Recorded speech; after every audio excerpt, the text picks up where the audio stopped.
Seminar Hasil Penelitian Mahasantri Pesantren Riset Al-Muhtada, Ahad 28 Maret 2021.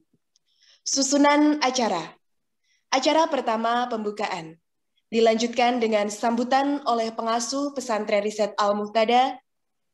Pemaparan hasil penelitian menempati mata acara ketiga. Acara hari ini akan ditutup dengan penutup. Hadirin yang berbahagia, untuk memulai acara kita pagi kali ini, marilah dengan bersama kita membuka dengan bacaan Ummul Quran Suratul Fatihah. Ala hadihin niyah as-salihah. Al-Fatihah.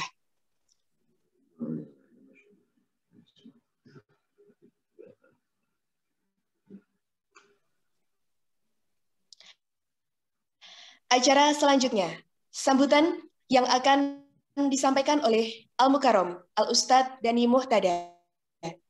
Kepadanya kami silakan. Terima kasih, Pak. Bismillahirrahmanirrahim. Assalamualaikum warahmatullahi wabarakatuh. Alhamdulillah rabbil alamin wa bihi nasta'in ala umuri dunya waddin. Shalatu wassalamu ala asyrafil anbiya wal mursalin wa ala alihi wa sahbihi ajma'in. Amma ba'd. Rabbi shrah li sadri wa yassir li amri wa hlul 'uqdatam min lisani yafqahu qawli. Para santri sekalian, alhamdulillah hari ini kita bisa kembali menyelenggarakan ritual tahunan kita, yaitu seminar hasil penelitian Mahasantri.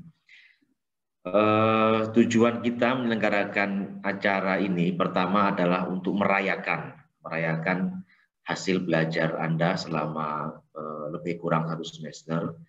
Jadi selama 1 semester kemarin Anda sudah mempelajari tentang teori-teori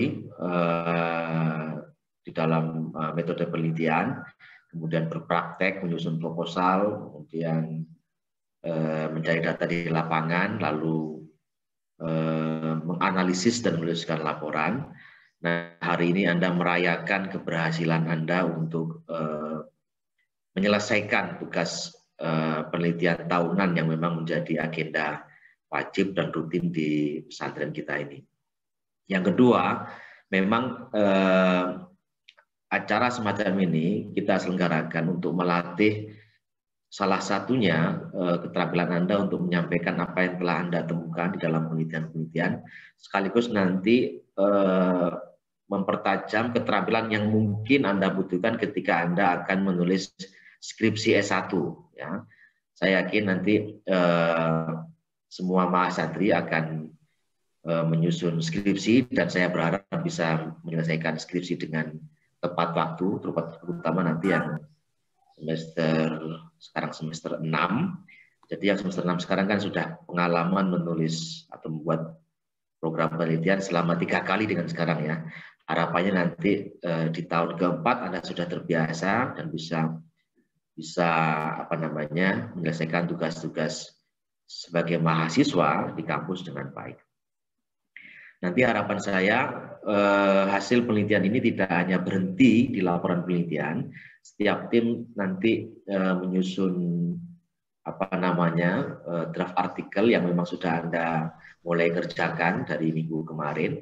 Nanti draft artikel itu jika sudah diperbaiki, mendapatkan revisi dari para mentor untuk dikirimkan ke jurnal-jurnal yang Anda tuju. Mudah-mudahan nanti di antara laporan-laporan penelitian ini ada beberapa atau mungkin lebih banyak daripada tahun lalu yang masuk diterima, dimuat di jurnal-jurnal terakreditasi nasional. Nanti seperti yang kapan hari sudah saya sampaikan, sebisa mungkin paparan ini nanti disampaikan oleh mahasantri yang berada di tahun pertama sebagai ajang latihan menyampaikan hasil penelitian. Kemudian durasi waktunya pastikan sebisa mungkin Anda buat 7 menit ya. Nanti 7 menit, nanti setelah itu ada 3 menit waktu untuk tanya jawab, nanti disampaikan oleh saya, Mas Ayon atau Mas Wisnu yang kebetulan sudah bersama kita. Terima kasih semua yang sudah hadir. Mudah-mudahan acara kita hari ini berlangsung dengan baik dan lancar sampai akhir nanti. Assalamualaikum warahmatullahi wabarakatuh. Waalaikumsalam warahmatullahi wabarakatuh. Hadirin yang berbahagia, tiba saatnya kita memasuki rangkaian acara ketiga, yakni pemaparan hasil penelitian Mahasantri Pesantren Riset Al-Mu'tadah. Untuk memandu jalannya seminar hasil penelitian Mahasantri Pesantren Riset Al-Mu'tadah akan ada mentor kita, yakni Mas Dwi Wisnu Kurniawan. Kepada Mas Dwi Wisnu Kurniawan, kami silakan. Baik, terima kasih Anfa. Acara selanjutnya yakni pemaparan mengenai penelitian Mahasantri Pesantren Riset Al-Mu'tadah tahun 2021. Untuk kelompok pertama yang menyampaikan pemaparan yakni kelompok 1 dengan anggota Gema Aditya Mahendra, Nurjaya, Ryan Al-Khair, dan Muhammad Aminuddin. Untuk operator bisa tampilkan share screen-nya, PPT-nya.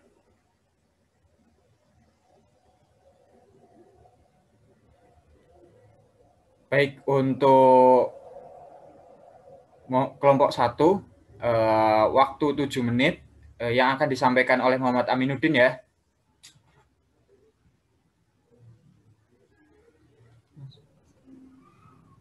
Iya Mas, betul. Ya, dipersilahkan. Silakan. Assalamualaikum warahmatullahi wabarakatuh.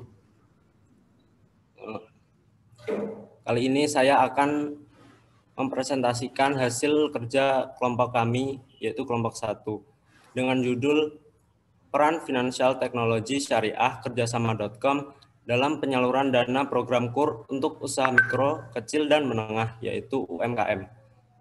Disusun oleh Gema Aditya Mahendra, Mahasantri Pesantren Riset Al-Mu'tadah, mahasiswa FT UNES 2019. Nurjaya, Mahasantri Pesantren Riset Al-Mu'tadah, mahasiswa FT UNES 2019. Ryan Al-Khair, Mahasantri Pesantren Riset Al-Mu'tadah, mahasiswa FT UNES 2018. Dan Muhammad Aminuddin, Mahasantri Pesantren Riset Al-Mu'tadah, mahasiswa FMIPA UNES 2020. Selanjutnya, latar belakang.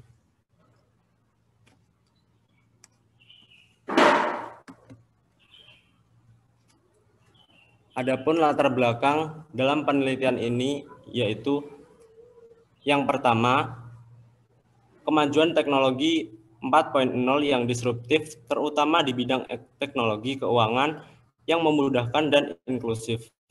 Yang kedua, fintech baik konvensional maupun syariah merupakan salah satu inovasi di bidang keuangan yang mendorong cita-cita inklusi keuangan. Yang ketiga, Indonesia merupakan negara yang penduduknya mayoritas beragama Islam. Fintech syariah memiliki potensi berkembang di Indonesia. 4. Fintech merupakan platform yang inklusif dan banyak digunakan terutama oleh pelaku UMKM dalam pembayaran digital. 5. UMKM merupakan tonggak utama dalam pembangunan ekonomi negara, sebab dominasi pelaku usaha merupakan pelaku UMKM. 6. Namun, UMKM memiliki kelemahan dalam hal modal usaha. Pemerintah telah menyediakan KUR untuk mendanai UMKM yang dalam pelaksanaannya tidak tersebar rata dan banyak pelaku UMKM yang tidak tahu akan KUR.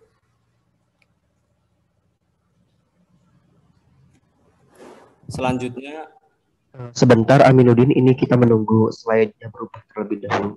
Mungkin Ryan bisa diubah dulu slide-nya ke slide setelah latar belakang ya, ke rumusan masalah.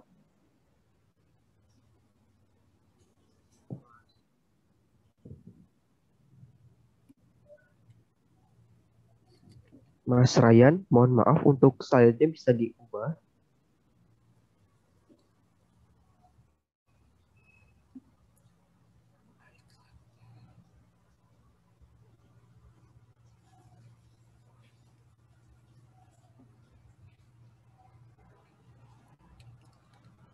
baik, yang selanjutnya adalah rumusan masalah.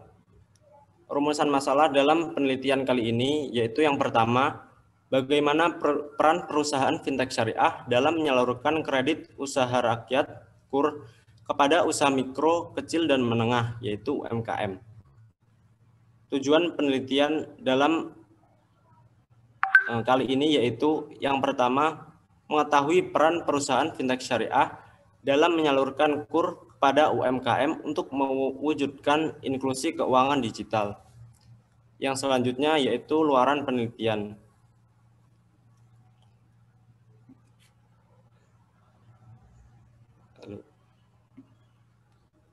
Yang pertama, artikel dari penelitian dipublikasikan dalam jurnal nasional maupun internasional yang dapat menambah wawasan para pembaca. Yang kedua, memberikan pemahaman mengenai peran perusahaan fintech syariah dalam menyalurkan KUR kepada UMKM untuk mewujudkan inklusi keuangan digital.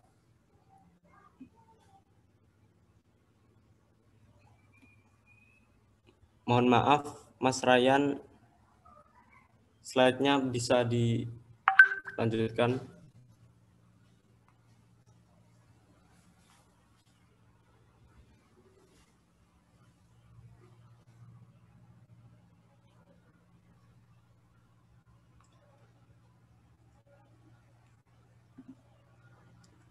Baik, saya lanjutkan saja.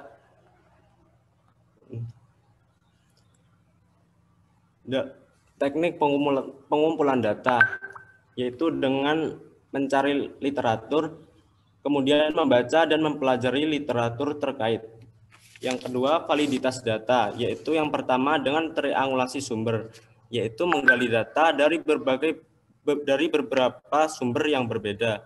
Yang kedua, triangulasi teknik, yaitu penelitian yang dilakukan dengan menggunakan teknik yang berbeda dengan sebelumnya.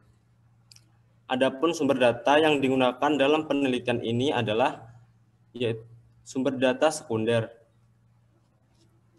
Sumber data sekunder adalah sumber data yang diperoleh dari membaca, mempelajari, dan memahami penelitian yang sudah pernah dilakukan.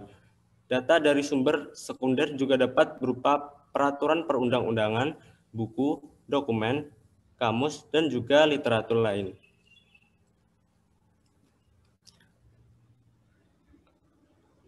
Selanjutnya, pembahasan permasalahan yang dihadapi pelaku UMKM.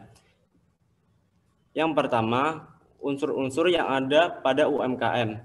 Yang kedua, faktor yang menghambat UMKM dalam berkembang. Unsur-unsur UMKM. Yang pertama yaitu modal. Modal adalah segala sesuatu yang bisa digunakan untuk memulai sebuah usaha. Yang kedua, omset penjualan, yaitu seluruh jumlah penjualan jasa atau barang dalam kurun waktu tertentu. 3. Keuntungan, yaitu kegiatan pedagang. Mohon maaf, waktunya tinggal 1 menit. Beberapa biaya yang dikeluarkan dengan hasil penjualan yang diperoleh.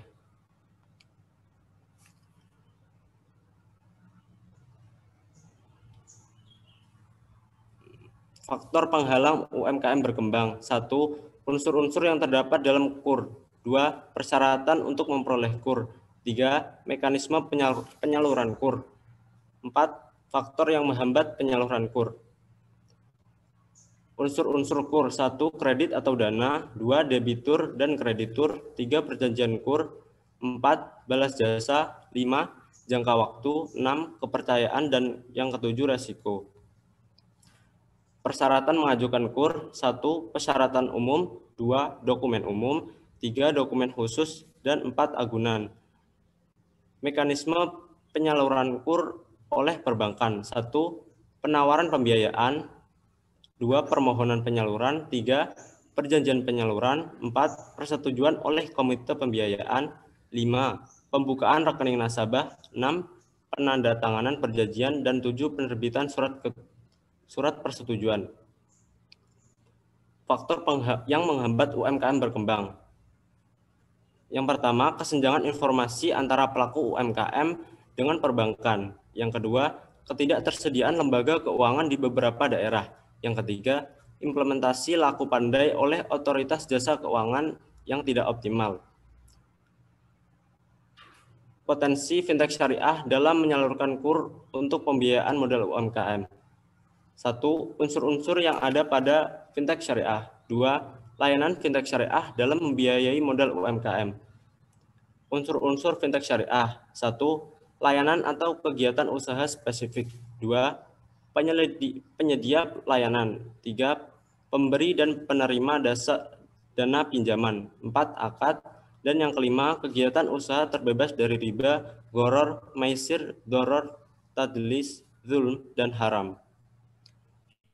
Layanan fintech syariah dalam membiayai model UMKM, yaitu peer-to-peer lending. 1.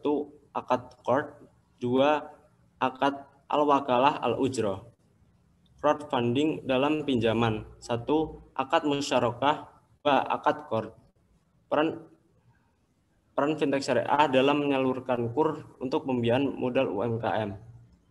Waktunya habis. Untuk kelompok 2, bisa di-share screen dulu, Ryan.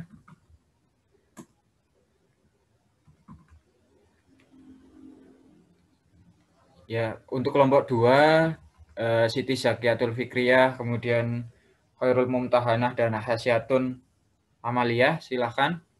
Hasyatun ya yang memaparkan. 7 menit waktunya. Ya, dipersilahkan. Bismillahirrahmanirrahim. Assalamualaikum warahmatullahi wabarakatuh. Sebelumnya terima kasih atas kesempatan dan waktu yang telah diberikan. Perkenankan, saya Hasyatun Amalia, perwakilan dari kelompok 2 dengan anggota Siti Zakiatul Fikriyah dan Khairul Mumtahana akan mempresentasikan hasil penelitian kami yang berjudul, bisa di slide selanjutnya.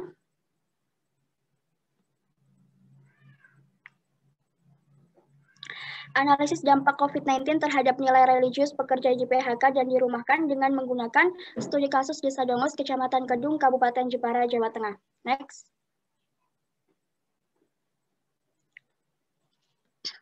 Adapun latar belakang dari kami mengambil atau melakukan penelitian ini yaitu adanya wabah pandemi COVID-19 di Indonesia yang semakin meningkat. Kemudian berdasarkan hasil dari penelitian, data terakhir yang kami gunakan yaitu pada situs resmi covid.co.id bahwa positif COVID-19 di Indonesia itu sudah ada sebanyak 396.454, kemudian yang dinyatakan sembuh sebanyak 322.248, dan dinyatakan meninggal sebanyak 13.512.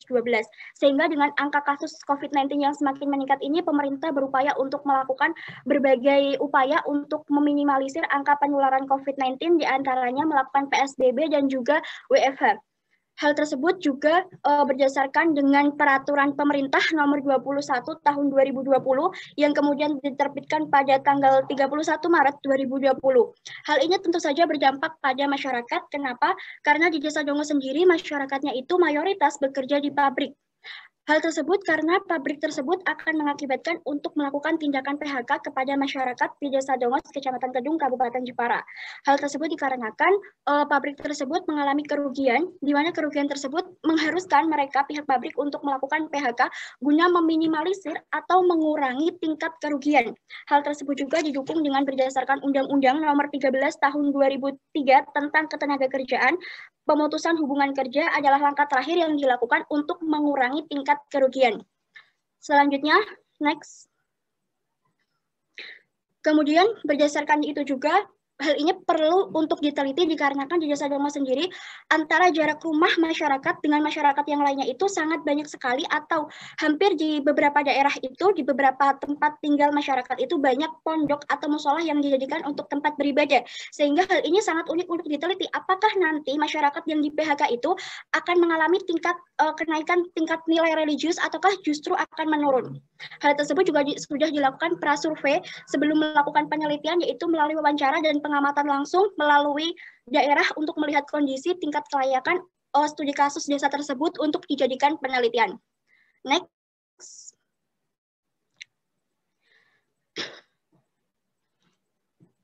Bisa dilanjut slide selanjutnya. Sebelumnya, dari penelitian ini adalah untuk mengetahui bagaimanakah nanti dampak COVID-19 ini terhadap nilai religius pekerja yang di PHK dan dirumahkan, kemudian mengetahui nanti faktor-faktor apa saja yang mempengaruhi dari dampak COVID-19 ini terhadap tingkat religius pekerja yang di PHK dan di rumah.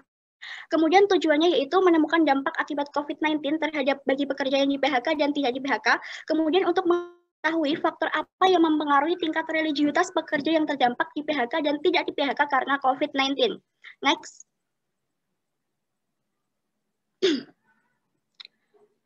Untuk metode penelitian, pertama, pendekatan penelitian kami menggunakan mixed method atau metode gabungan, yaitu dengan menggunakan pendekatan metode kualitatif dan juga kuantitatif, di mana kami berusaha untuk menjelaskan fenomena sosial atau gejala yang terjadi, yaitu analisis terkait dengan dampak COVID-19 ini terhadap nilai religius pekerja yang di PHK dan dirumahkan dengan studi kasus Desa Dongos, Kecamatan Kedung, Kabupaten Jepara, untuk menemukan hasil yang komprehensif, utuh, dan holistik, yaitu melalui dengan data kuantitatif yang kemudian nanti dilengkapi dengan data kualitatif untuk lebih memperdalam dan memperkuat hasil penelitian.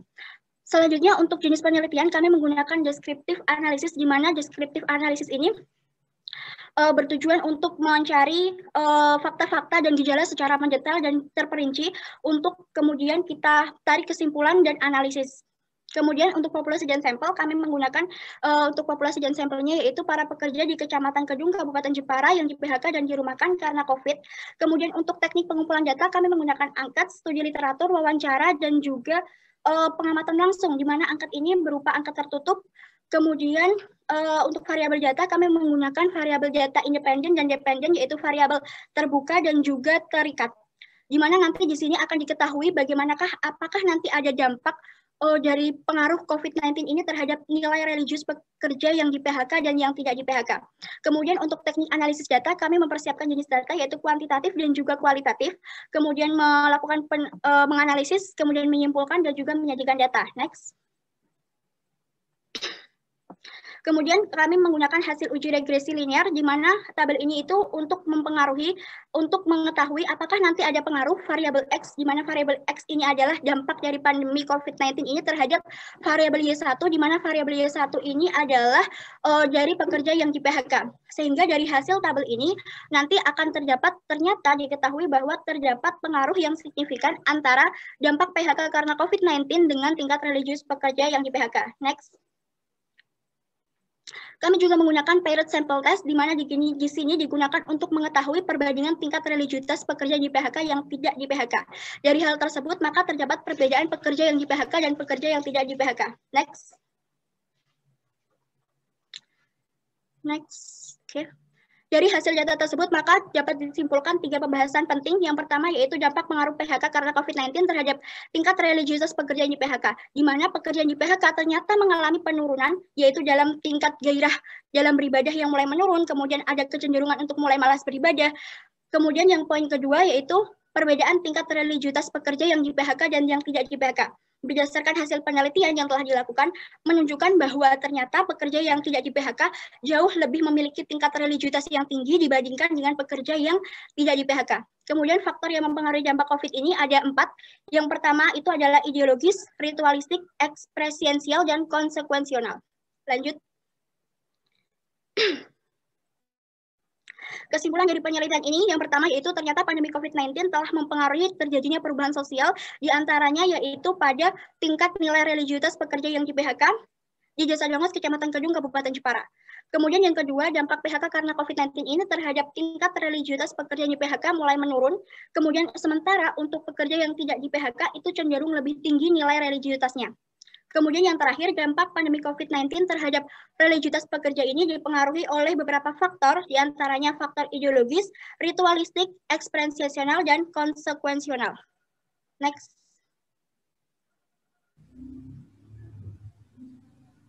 Sekian presentasi dari kelompok 2. Terima kasih. Wassalamualaikum warahmatullahi wabarakatuh. Waalaikumsalam warahmatullahi wabarakatuh. Bismillahirrahmanirrahim. Baik, perkenalkan saya Lestantun dari kelompok 4 dengan anggota Wisda Ikhfina Anfaul Umat, kemudian ada Anur Wahyuning Tias dan saya sendiri Lestantun. Mohon izin untuk menyampaikan hasil penelitian kami dengan judul Implementasi Nilai Dasar-Dasar Kepercayaan NDP Organisasi HMI Studi Kasus Kader HMI Komisariat UNES Raya. Di sini kami membagi menjadi 5 bab. Yang pertama yaitu pendahuluan, kemudian tinjauan pustaka, metodologi penelitian, hasil dan pembahasan, kemudian penutup.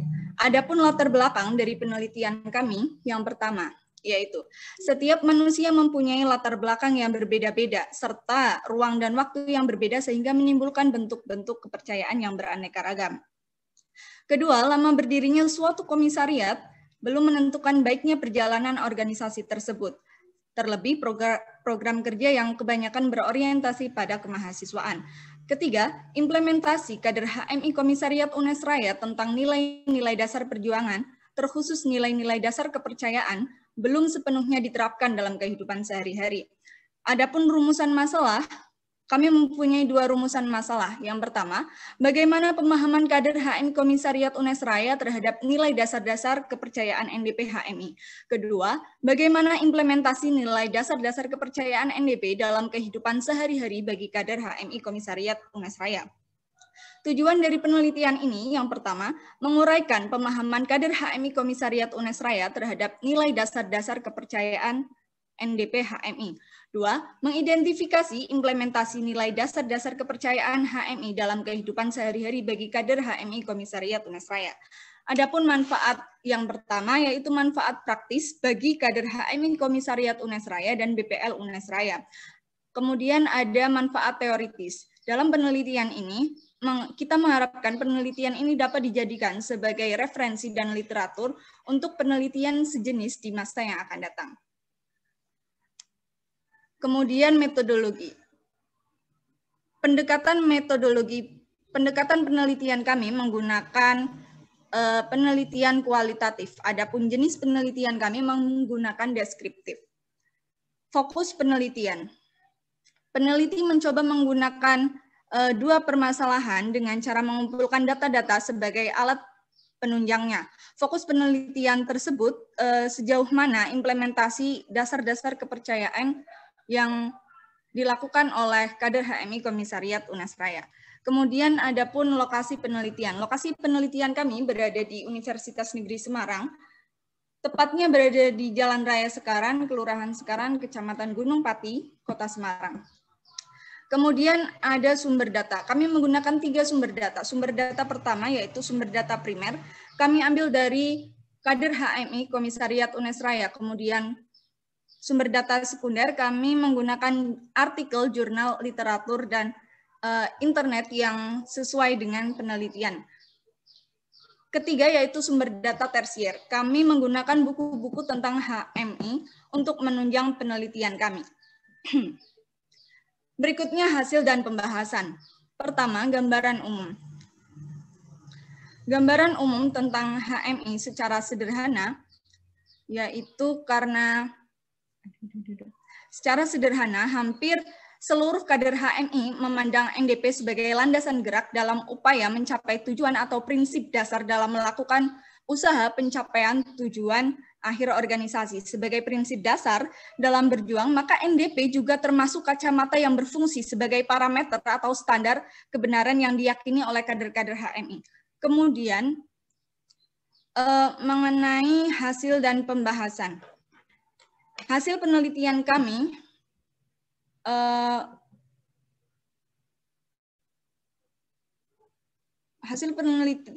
mengenai implementasi, yaitu dengan parameter sholat, kemudian ada sholat sunnah, puasa sunnah, dan membaca Al-Quran dalam kehidupan sehari-hari. Kami mempunyai 28 responden. Dari 28 responden ini, mengenai sholat, ada 25 responden menjawab bahwa mereka selalu melaksanakan sholat 5 waktu. Kemudian untuk sholat sunnah, dari 28 responden tadi, 4 orang menjawab selalu melaksanakan sholat sunnah, kemudian 4 orang menjawab sering melaksanakan sholat sunnah, dan 20 orang menjawab kadang-kadang.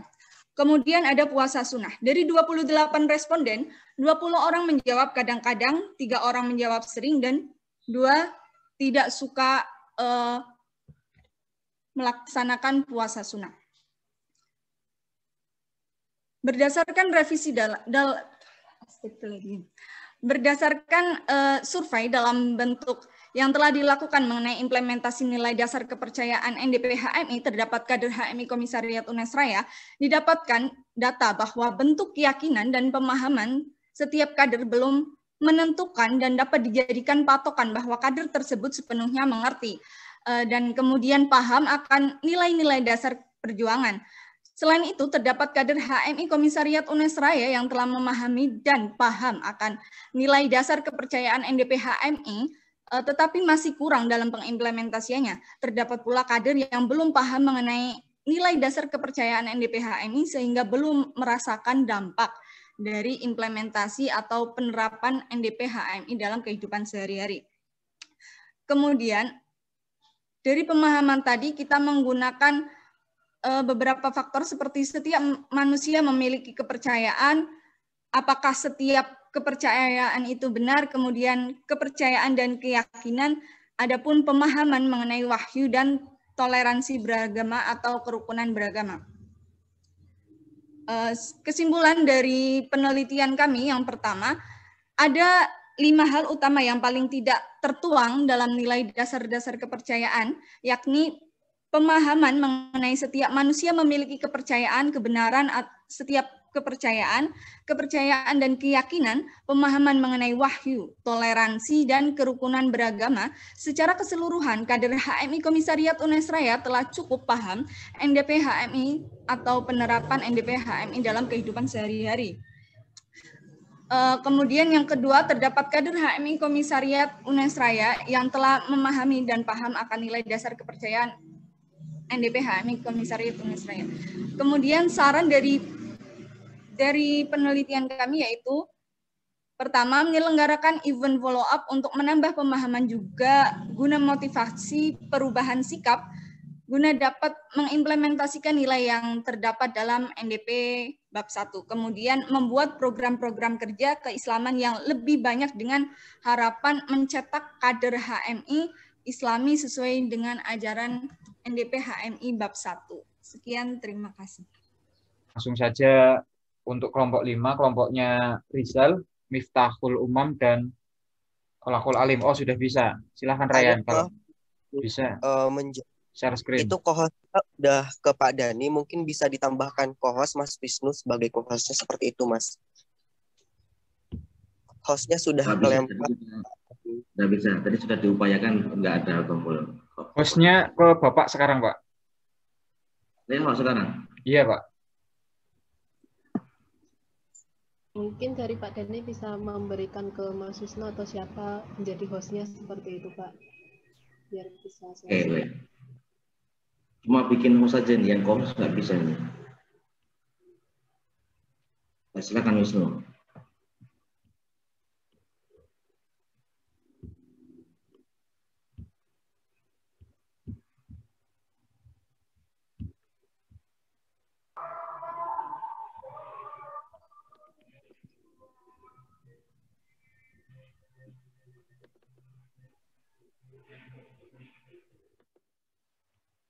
Silahkan.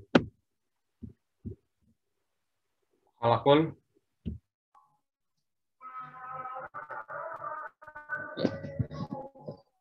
Assalamualaikum warahmatullahi wabarakatuh.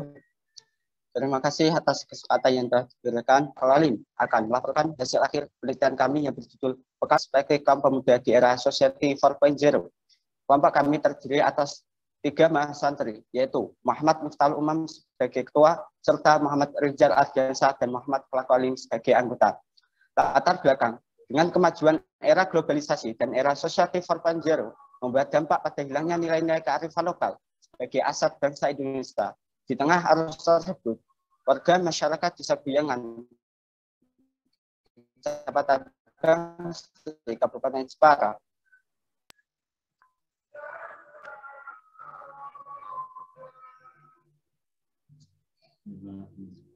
melahirkan sebuah tradisi budaya atau perayaan unik yang bernama Pekan Budaya Kirap Agung Segosuro.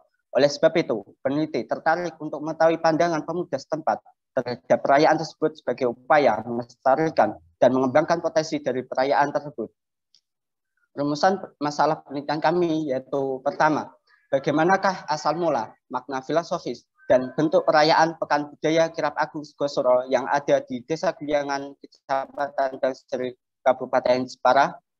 Kedua, bagaimanakah perspektif kaum pemuda terhadap perayaan Pekan Budaya Kirap Agung Segosoro di era Society 4.0? Tujuan pertama, mengetahui dan mendeskripsikan asal mula, makna filosofis, dan bentuk perayaan Pekan Budaya Kirap Agung Segosoro yang ada di Desa Guyangan, Kecamatan Bangsri, Kabupaten Jepara. Yang kedua, mengetahui dan mendeskripsikan perspektif kaum pemuda terhadap perayaan Pekan Budaya Kirap Agung Segosoro di era Society 4.0.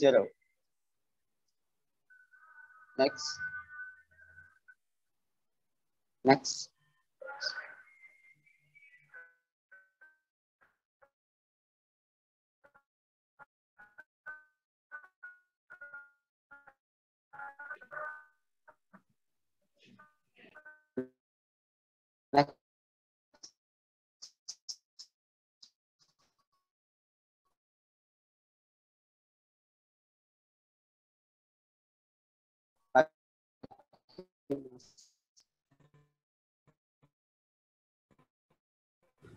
Mohon maaf, suaranya tidak masuk Kola-Kola Lim. Iya, sudah anu, Pak. Ya. Apakah suara saya sudah terdengar, Mas?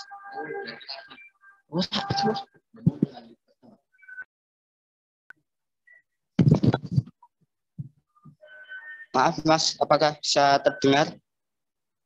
Sudah.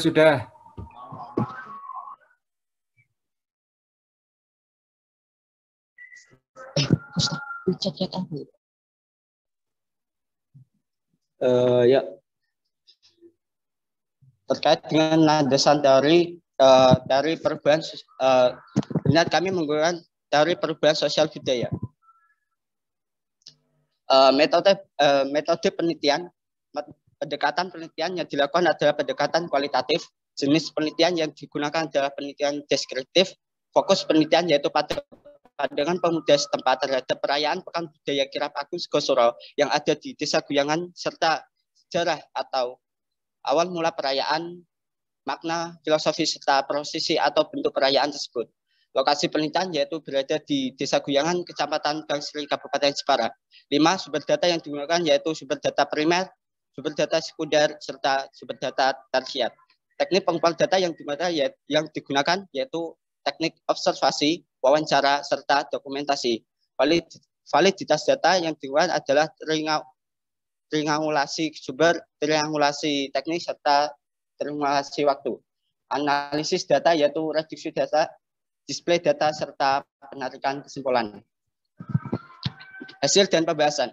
Asal mula, nilai filosofis dan bentuk perayaan Pekan Budaya Kirap Agung Segosoro yang ada di Desa Guyangan, Kecamatan Bangsri, Kabupaten Jepara. Pertama, perayaan Pekan Budaya Kirap Agung Segosoro yang ada di Desa Guyangan dipelopori oleh pemuda dan warga Desa Guyangan.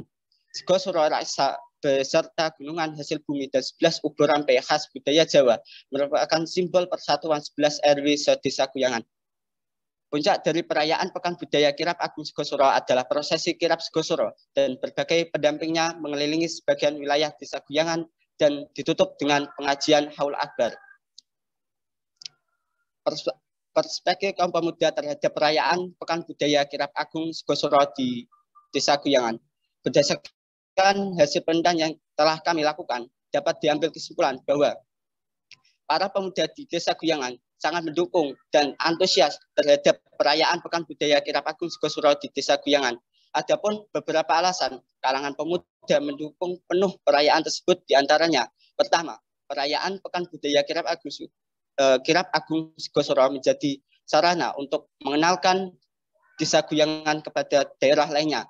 Kedua, untuk keperluan instatori. 3, mempererat silaturahim antar dusun dukuh di Desa Guyangan. Keempat, mengenang perjuangan Kiai Haji Mustafa Abdul Hamid, serta sebagai media mencari keberkahan hidup.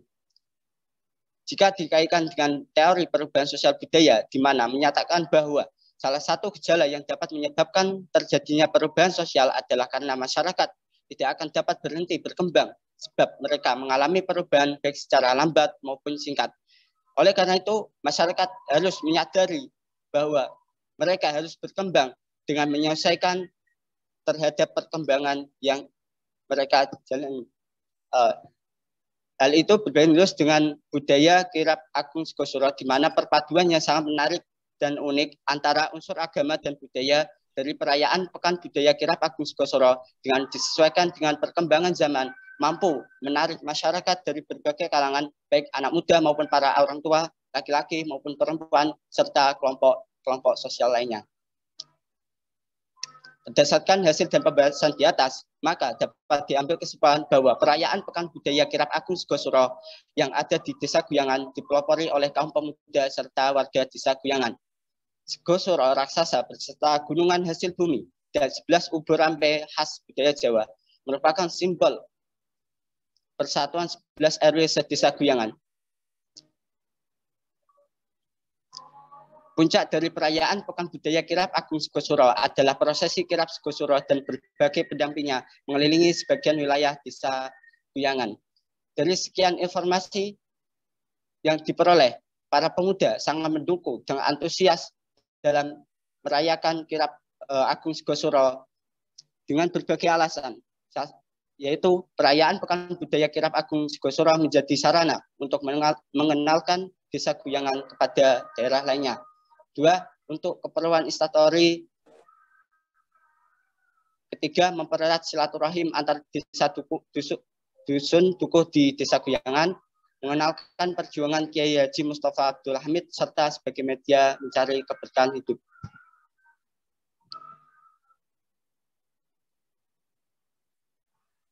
Apakah sudah terlihat? Sudah.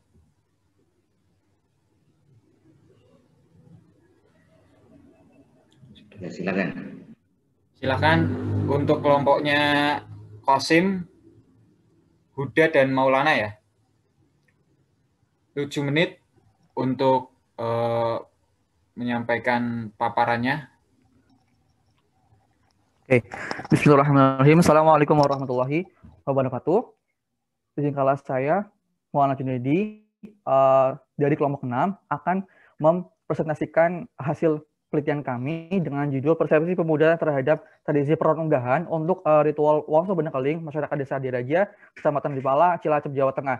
Dan kami juga terdiri dari Mas Qasim sebagai ketua penelitian, ada juga Mas Huda sebagai anggota, dan bola saya sendiri sebagai anggota. Lanjut. Kemudian di bab 1, di bab pendahuluan, latar belakang di mana Indonesia adalah sebuah negara yang akan kaya raya budaya dan pola adat istiadatnya. Dan hal itu pula Indonesia dari pemerintahannya itu berkomitmen untuk menjaga eksistensinya dalam pasal 32 ayat 1 yang menjelaskan bahwa negara memajukan kebudayaan nasional di tengah peradaban dunia. Sehingga seharusnya dengan adanya aturan tersebut dapat mendukung eksistensi kebudayaan di Indonesia dan pula agar tetap lestari. Nah, dari sekian banyaknya budaya di Indonesia, ada salah satu budaya di Indonesia, yakni di Desa Diraja, Kecamatan Adipala, Cilacap, itu yang bernama tradisi peronggahan. Hal ini juga mirip dengan tradisi nyadran, namun memiliki keunikan dan pola berbeda dengan tradisi yang lainnya. Nah, dengan perkembangan zaman yang ada, dengan perkembangan teknologi yang ada di era global ini, harusnya dengan adanya hal seperti itu, budaya di Indonesia akan semakin maju, akan semakin eksistensi. Namun kenyataannya, budaya di Indonesia semakin hilang. Hal ini pula ditambah dengan adanya generasi muda yang kurang peduli dengan budaya sendiri. Hal inilah yang mengakibatkan kami peneliti yakinkan bahwa ini sangat relevan untuk menunjang eksistensi budaya di Indonesia dan pola untuk memberikan pemahaman kepada pemuda untuk peduli ke budaya sendiri. Selanjutnya, untuk dari hal tersebut, kami merumuskan masalah ada 2. Yang pertama adalah apa yang menjadi latar belakang tradisi peronggahan untuk ritual Wongso Benekeling. Yang kedua, bagaimana pandangan pemuda Desa Diraja terhadap tradisi peronggahan untuk ritual Wongso Benekeling di era global saat ini. Kemudian di bab 3, itu adalah kajian pustaka. Kemudian kami untuk di bab 2, mohon maaf. Nah, kemudian di sub landasan teori ini kami mengambil dari teori persepsi menurut Guy Fawkes, yang dimana persepsi itu dipengaruhi oleh 3 faktor. personal effect, cultural effect, dan bola physical effect. Lanjut di bab 3, yaitu metodologi penelitian. Metode penelitian kami ini menggunakan penelitian kualitatif. Yang kedua, jenis penelitian ini kami menggunakan jenis penelitian deskriptif. Dan untuk teknik pengumpulan data ini kami menggunakan wawancara, di mana kami mewawancarai Kiai Bedogolnya, yaitu Majawangsa. Dan kedua adalah kami mewawancarai Ketua Pemuda Desa Adiraja, yaitu Pak Sabtoyo. Kemudian di observasi, kami datang langsung ke Desa Adiraja Cilacap di bulan Februari tahun ini. Dan untuk dokumentasi, kami mendokumentasikan hasil penelitian terdahulu di objek yang sama. Kemudian selanjutnya untuk sumber data kami menggunakan sumber data primer, di mana kami dengan menggunakan wawancara dan bola langsung datang ke lokasi, dan yang kemudian kami menggunakan objek studi data. Kemudian untuk analisis data ini kami menggunakan analisis data menurut Miles, yaitu ada reduksi, penyajian data, dan juga adanya ditariklah sebuah kesimpulan. Dan untuk lokasi penelitian ini kami dilakukan di Desa Adiraja, Adipala, Cilacap, Jawa Tengah. Selanjutnya, untuk fokus penelitian kami memfokuskan pada sub sejarah.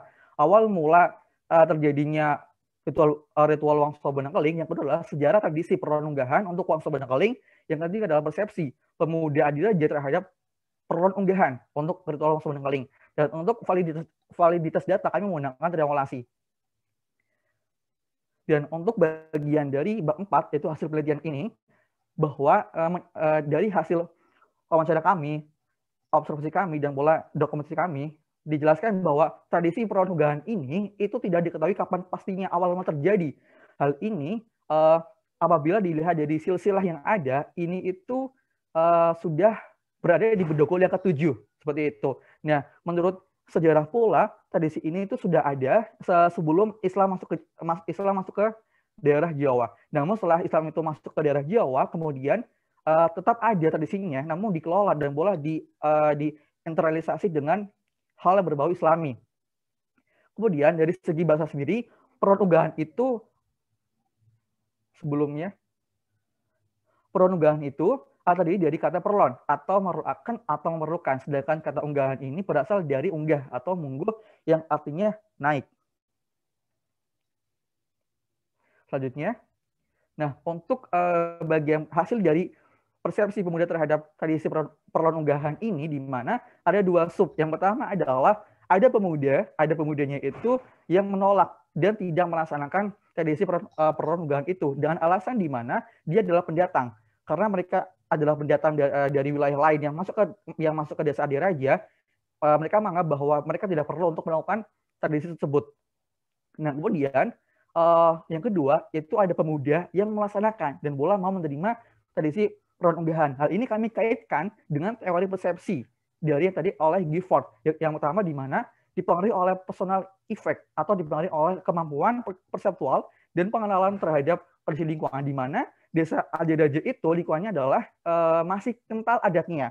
Kemudian cultural effect atau berhubungan dengan tempat tinggal, di mana tempat tinggalnya itu di Desa Adiraja kebanyakan didominasi oleh warga masyarakat yang memiliki kepercayaan Bonangkeling, yang bersumber dari Kiai Bonangkeling yang bertempat tinggalnya itu di Desa Kuncen, yang dulunya sempat datang ke Desa Adiraja untuk menyebarkan agama Islam kejawen.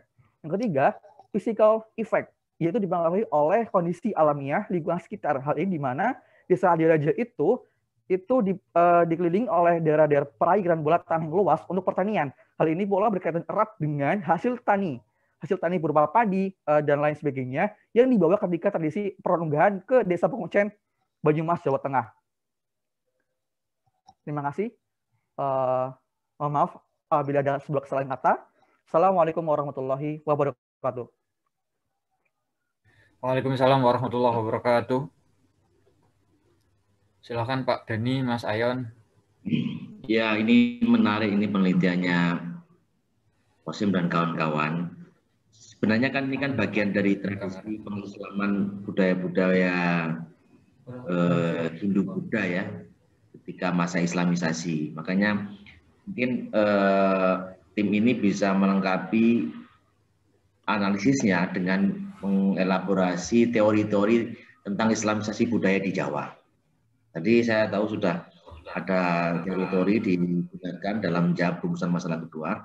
Jadi untuk rumusan masalah pertama mungkin bisa diperkaya dengan teori-teori tentang Islamisasi budaya di Jawa. Saya kira itu aja dari saya. Untuk silakan Zeti atau Zaza yang ditunjuk oleh tim tadi siapa?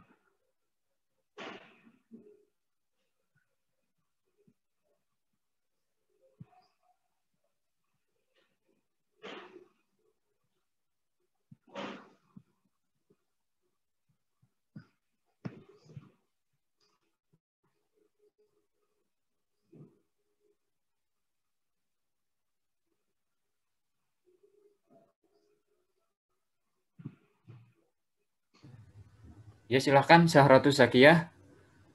Siti belum gabung nampaknya ya, atau mungkin ada kendala. Oke, baik. Assalamualaikum warahmatullahi wabarakatuh. Terima kasih atas kesempatan dan waktu.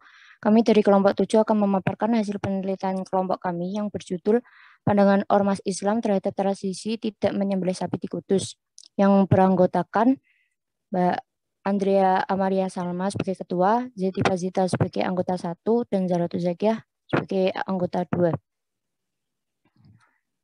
Next, latar belakang. Hukum Islam adalah seperangkat aturan yang ditetapkan secara langsung dan tegas oleh Allah guna mengatur hubungan antara manusia dan Tuhannya, manusia dengan sesamanya, serta manusia dengan alam semesta. Dilihat dari segi fleksibilitasnya, hukum Islam adalah sesuatu yang dapat mengikuti perkembangan zaman dan perkembangan pemikiran penganutnya. Hal itu dapat dilihat dengan banyaknya ijtihad para ulama untuk menjawab perkembangan zaman. Islam yang merupakan agama universal dan mengatur segala aspek kehidupan pengaruhnya melahirkan banyak organisasi Islam, di antaranya Muhammadiyah dan Nahdlatul Ulama. Ormas-ormas Islam seperti Muhammadiyah dan Nahdlatul Ulama, juga beberapa ormas Islam lainnya memiliki institusi yang bertugas untuk mendalami dan merekomendasikan pendapat, bahkan sikap organisasi terhadap persoalan hukum yang terjadi di masyarakat. Sebagai masyarakat awam, kita dapat meminta pendapat para ulama jika ada keraguan, baik itu mengenai tata cara ibadah maupun tentang kebiasaan-kebiasaan masyarakat, seperti halnya tradisi. Di sini peran ulama penting untuk memberitahu apakah suatu tradisi berlawanan dengan hukum Islam ataupun tidak. Di kota Kudus sendiri ada sebuah tradisi yang sudah ada sejak zaman Sunan Kudus mendakwahkan agama Islam. Pada saat itu mayoritas masyarakat Kudus beragama Hindu, sehingga untuk menghormati dan mengambil hati mereka, Sunan Kudus mencontohkan pengikutnya untuk tidak menyembelih sapi, hewan yang mereka anggap suci. Dengan metode seperti itu, sebagian besar pemeluk agama Hindu menjadi simpati dan bersedia masuk Islam. Sebagai salah satu tradisi yang sudah ada sejak lama, tradisi menyembelih sapi masih ada hingga saat ini. Tradisi yang pada awalnya bertujuan untuk menghormati masyarakat Hindu di Kudus kala itu masih tetap lestari walaupun mayoritas masyarakat Kudus sudah beragama Islam. Sampai saat ini tidak ada dalil yang melarangnya, tapi orang yang awam dalam agama perlu untuk mengetahui apa hukum melestarikannya dalam Islam. Dalam hal ini, peneliti hendak mengetahui pendapat dari dua ormas Islam terbesar di Kudus, yaitu Nahdlatul Ulama dan Muhammadiyah. Dari paparan tersebut, peneliti tertarik untuk melakukan penelitian dengan judul Pandangan Ormas Islam terhadap Tradisi Tidak Menyembelih Sapi di Kudus. Rumusan masalah dan tujuan penelitian. Rumusan masalah: bagaimana pandangan ormas Islam terhadap tradisi tidak menyembelih sapi di Kudus. Yang kedua, bagaimana ormas Islam menjustifikasikan pandangan tersebut ke perspektif fikih Islam. Tujuan penelitian: mengetahui bagaimana pandangan ormas-ormas Islam terhadap tradisi tidak menyembelih sapi di Kudus. B. Mengetahui bagaimana ormas Islam menjustifikasikan pandangan tersebut ke perspektif fikih Islam. Penelitian terdahulu. Dalam melakukan penelitian, terdapat 3 penelitian terdahulu yang menjadi rujukan penelitian. Perbedaan penelitian kami dari 3 penelitian ini adalah karena adanya kebaharuan. Penelitian kami lebih berfokus pada tradisi tidak menyembelih sapi di Kudus dan pandangan 2 ormas Islam saja. Landasan konseptual dan teori. Landasan konseptual: pandangan 1, pandangan organisasi masyarakat; 2, organisasi masyarakat Islam, NU dan Muhammadiyah; 3, tradisi tidak menyembelih sapi; 4, ilmu fikih. Landasan teori: terdapat 2 teori yang peneliti gunakan, yaitu teori pandangan dan teori tradisi. Metodologi penelitian. Penelitian ini menggunakan pendekatan kualitatif dengan jenis penelitian deskriptif. Fokus penelitian ini adalah untuk mengetahui pandangan ormas Islam terhadap tradisi tidak menyembelih sapi di Kudus, dengan lokasi penelitian di kantor PCNU Kudus dan di kantor PDM Kudus. Sumber data dalam penelitian ini ada dua, yaitu sumber data primer dan sekunder. Dalam penelitian ini, penulis menggunakan beberapa macam teknik pengumpulan data, yaitu dengan observasi, wawancara, dan dokumentasi. Agar mendapatkan data yang valid, penelitian dilakukan menggunakan teknik triangulasi sumber data dan metode pengumpulan data. Yang terakhir, analisis data, yaitu tahapan di mana penulis menganalisis data yang diperoleh saat penelitian menjadi data yang terstruktur dan sistematis. Pembahasan, setelah melakukan wawancara dengan dua narasumber, yaitu Bapak Nur Said, merupakan Ketua Lakbes dan Nahdlatul Ulama sebagai perwakilan Nahdlatul Ulama, dan Bapak Nurul Muslihan yang merupakan Wakil Ketua PDM Kudus sebagai perwakilan Muhammadiyah. Terdapat beberapa poin penting yang peneliti dapat, yaitu NU memandang tradisi ini sebagai strategi cerdas Sunan Kudus dan berdakwah, yaitu dengan memahami budaya lokal terlebih dahulu sehingga lebih mudah dalam menyampaikan Islam. Yang dalam hal ini adalah budaya menghormati sapi bagi umat Hindu. Selain itu, terdapat nilai penting dan dari tradisi ini, yaitu toleransi yang dapat menjadi percontohan kota ataupun negara lain. Dengan adanya tradisi ini pula tercipta kuliner khas Kudus yang bahan dasarnya adalah kerbau. Dalam menafsirkan tradisi ini ke dalam fikih Islam, Nahdlatul Ulama berpendapat bahwa di dalam fikih menyembelih sapi ataupun kerbau bukanlah suatu masalah. Kedua hewan tersebut halal untuk disembelih. Tapi jika dilihat dari pandangan budaya, memahami sosiologi masyarakat, di mana kita tinggal merupakan hal yang penting. Dalam hidup kita tidak hanya menggunakan ilmu fikih, tapi juga akhlak. Sesuai hadis Nabi, innama bu'istu li'utammima makarimal akhlak, yang artinya sesungguhnya aku diutus untuk menyempurnakan akhlak. Bapak Nur Said berpendapat bahwa beliau pribadi lebih mengutamakan akhlak di atas fikih, karena fikih banyak khilafiyah, tapi akhlak itu universal. Selanjutnya, Muhammadiyah memandang tradisi ini sebagai tadayun atau keberagaman, yaitu yang menunjukkan sikap toleran dalam hidup berdampingan dengan orang lain yang berbeda pemahaman atau keyakinan. Mereka melihat pesan atau anjuran Sunan Kudus sebagai fatwa seorang ulama atau pendakwah di tengah masyarakat Kudus yang saat itu mayoritas beragama Hindu, dengan tidak mencaci maki sembahan mereka. Dalam menafsirkan tradisi ini ke dalam fikih Islam, Muhammadiyah memandang bahwa tradisi ini boleh-boleh saja dilestarikan selama tidak ada dalil yang melarangnya.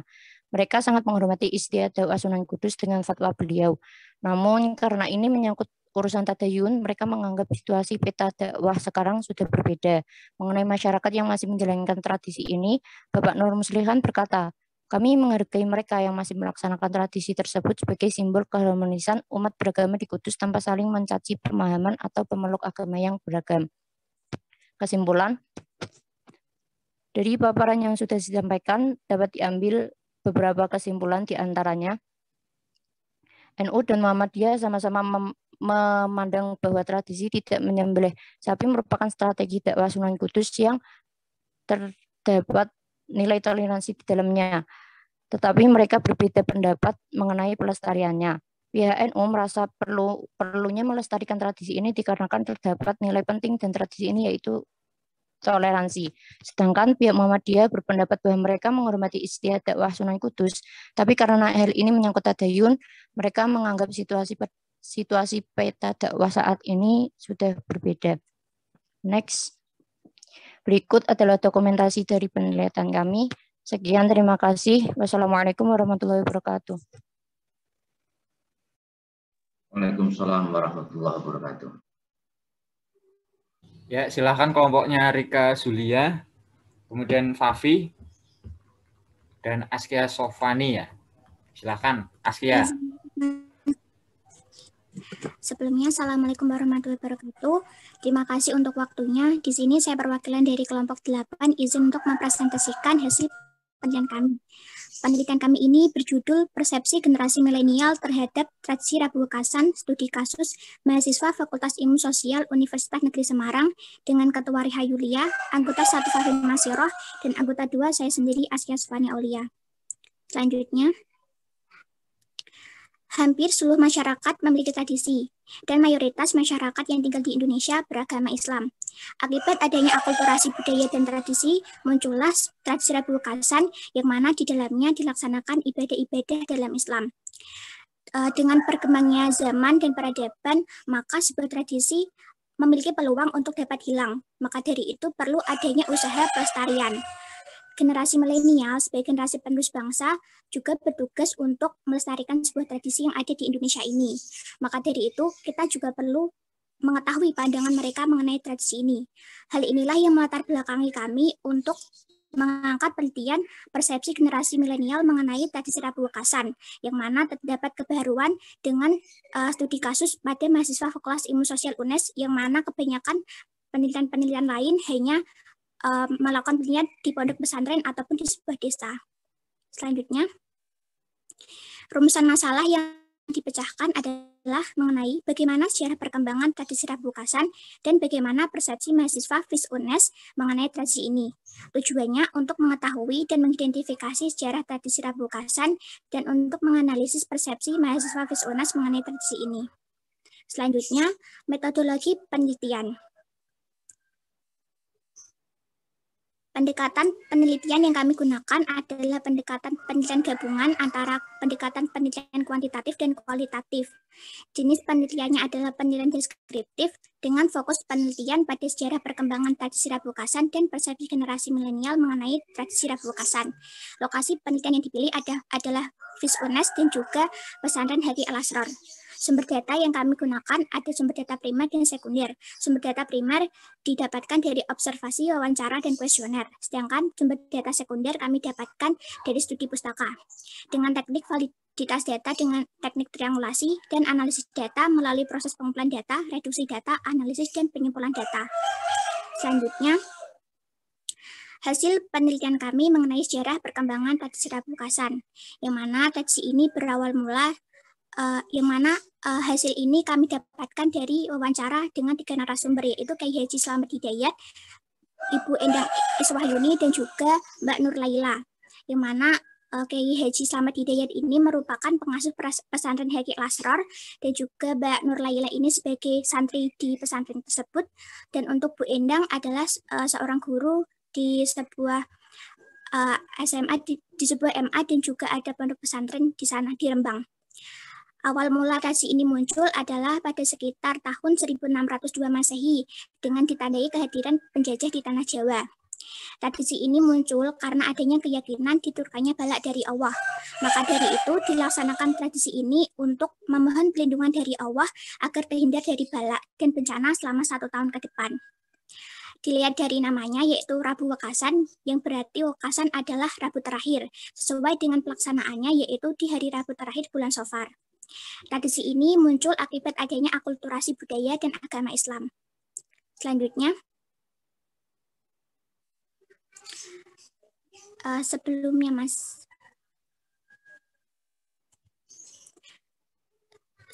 lagi masih ada. Ya, seiring dengan berkembangnya peradaban dan berjalannya waktu, tradisi ini mengalami persebaran, di mana yang awalnya dilakukan di tanah Jawa menyebar ke wilayah yang lain. Pelopor persebarannya adalah para ulama, termasuk Wali Songo, serta berbagai organisasi masyarakat seperti Nahdlatul Ulama dan Sarekat Islam. Tradisi ini semakin menyebar, semakin banyak pula pandangan yang bisa memandang secara positif dan negatif mengenai tradisi ini, karena tradisi ini tidak ada dalilnya dalam Al-Quran maupun hadis, namun dilaksanakannya dengan tujuan yang baik, yaitu meminta perlindungan dari Allah agar terhindar dari bala dan bencana.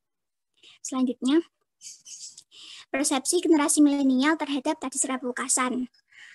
Kami memberikan kuesioner kepada para responden, yaitu mahasiswa FIS UNES angkatan 2018 dan 2017 dari semua jurusan sarjana 1. Kebanyakan dari mereka tidak pernah mendengar tradisi ini. Kemudian selaras dengan hal itu pula, tingkat pengetahuan mereka mengenai tradisi ini pun rendah. Juga mereka yang melaksanakan pun sedikit. Kebanyakan dari mereka yang melaksanakan adalah dari wilayah Jawa Tengah. Sedangkan untuk dari angkatan, kebanyakan yang pernah mendengar dan lebih tahu juga melaksanakan adalah dari angkatan 2018. ketika ditanyakan mengenai pentingnya tradisi ini dalam kehidupan mereka, kebanyakan menjawab hanya cukup penting ataupun juga tidak penting. Untuk yang menjawab sangat penting cukup sedikit dibandingkan jawaban-jawaban yang lain. Namun dari hal itu, ketika ditanyakan bermanfaatkah tradisi ini untuk dilaksanakan, kebanyakan mereka setuju dan mereka merasa bahwa tradisi ini penting untuk dilestarikan. Selanjutnya, selaras dengan jawaban mereka bahwa tradisi ini bermanfaat dan penting untuk dilestarikan, mereka pun berpendapat bahwa mereka bersedia untuk melaksanakan tradisi ini. Mereka pun merasa bertanggung jawab melestarikan tradisi ini. Secara teori bahwa persepsi itu ketika seorang memiliki persepsi yang positif terhadap suatu hal, maka seorang itu akan terdorong dan cenderung melakukan hal yang positif pula. Terkait dengan tradisi Rabukasan ini, mahasiswa FIS-UNAS memiliki persepsi yang positif bahwa tradisi ini penting untuk dilaksanakan, penting untuk dilestarikan, dan juga bermanfaat. Maka dari itu pun mereka terdorong dan bersedia untuk melestarikan tradisi ini dan merasa bertanggung jawab untuk melestarikan tradisi ini. Nah, ketika ditanya masih adakah generasi milenial yang melaksanakan tradisi ini, kebanyakan menjawab cukup banyak. Namun dari hal itu mereka pun juga punya ketakutan bahwa tradisi ini dapat hilang dengan ditunjukkan bahwa persentase mereka yang menjawab tradisi ini, mereka yang setuju tradisi ini dapat hilang seiring berjalannya waktu itu lebih banyak daripada mereka yang tidak setuju. Selanjutnya, kesimpulan yang kami dapatkan dari penelitian kami ini adalah mengenai sejarah tradisi Rabukasan. Tradisi ini berawal pada bulan Safar sekitar tahun 1602 Masehi yang diawali atau dipelopori oleh para wali Allah yang mereka meyakini bahwa pada bulan Safar Allah menurunkan 32.000 bala. Yang mana dilaksanakannya adalah bertujuan untuk meminta perlindungan dari bala tersebut. Tradisi ini merupakan tradisi Jawa yang mana lahir akibat adanya ijtihad dan pemikiran para ulama sholihin, ditandai dengan tidak adanya dalil dalam Al-Quran maupun hadis. Tradisi ini pun merupakan suatu asimilasi budaya dan keyakinan beragama di Indonesia ini.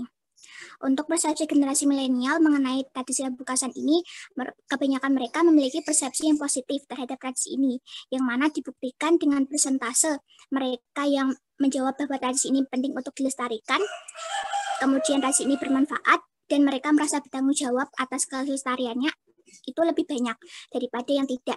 Kemudian mereka pun juga berpendapat bahwa mereka bersedia untuk melestarikan tradisi ini. Kemudian selanjutnya adalah ada dokumentasi wawancara dan juga penampakan kuesioner. Selanjutnya juga ada persentase, juga deskripsi dari pertanyaan-pertanyaan kami mengenai alasan mereka ingin melestarikannya maupun melaksanakannya. Cukup dari kami. Terima kasih. Mohon maaf atas kesalahan maupun ada tutur kata yang kurang berkenan. Wassalamualaikum warahmatullahi wabarakatuh.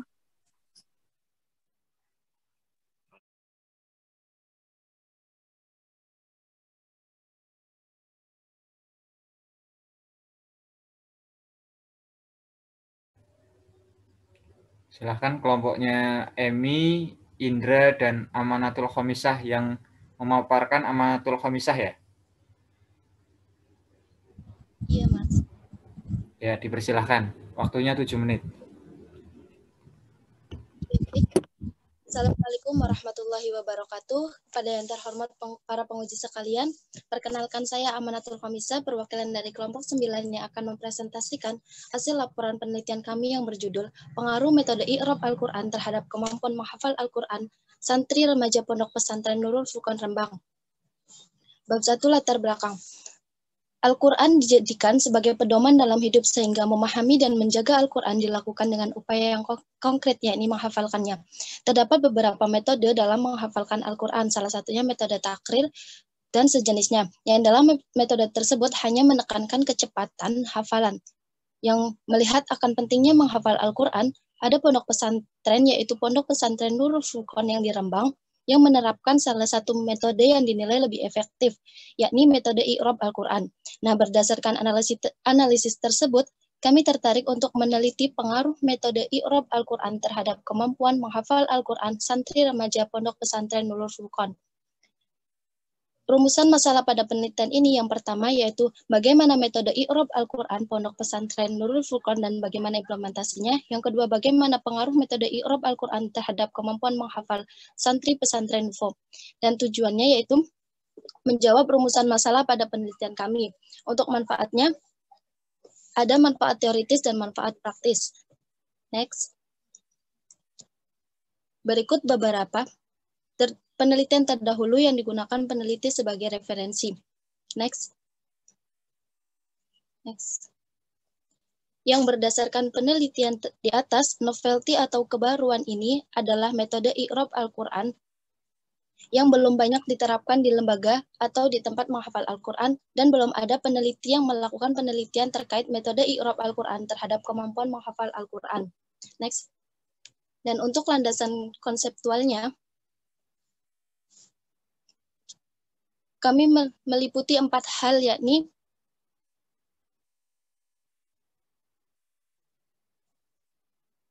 pengertian metode i'rabul Quran, yang kedua menghafal Al-Quran, yang ketiga pengertian santri, yang keempat pondok pesantren Nurul Furqan. Yang selanjutnya yaitu tentang landasan teori.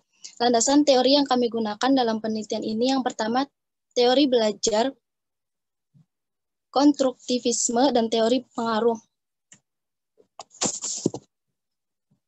Untuk kajian variabel yang digunakan ialah variabel independen dan variabel dependen. Untuk variabel independennya yaitu metode i'rab Al-Quran dengan indikator kemampuan pemahaman sorof, tasrif, nahwu, dan menjadi mentor atau komentor. Sedangkan untuk variabel dependennya ialah kemampuan menghafal Al-Quran yang menjadi indikatornya yaitu pemahaman makna setiap ayat yang dihafal, kuantitas ayat yang dihafal, kualitas hafalan, serta kecepatan hafalan. Next. Kerangka berpikir dalam penelitian ini bermaksud mengidentifikasi pengaruh metode i'rab Al-Quran terhadap kemampuan menghafal Al-Quran santri remaja pondok pesantren UFO. Terkait dengan hipotesis, next.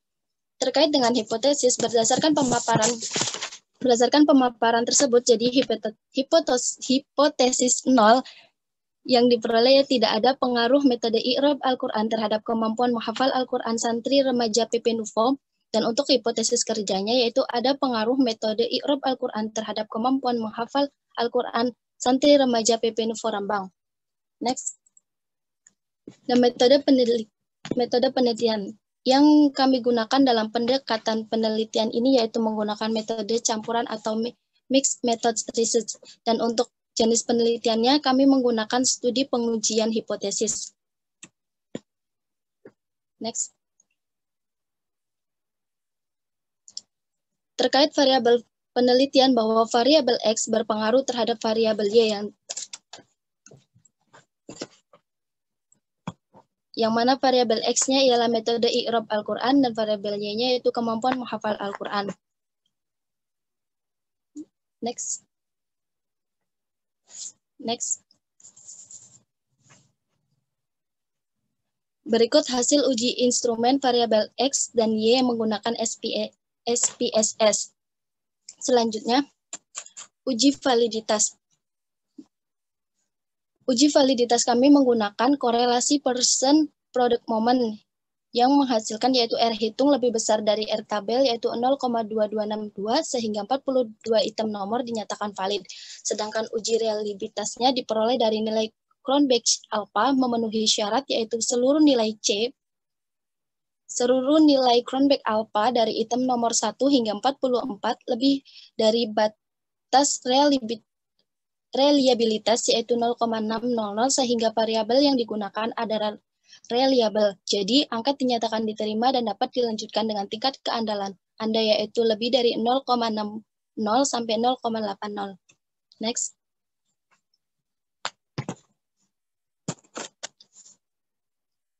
Berikut analisis data.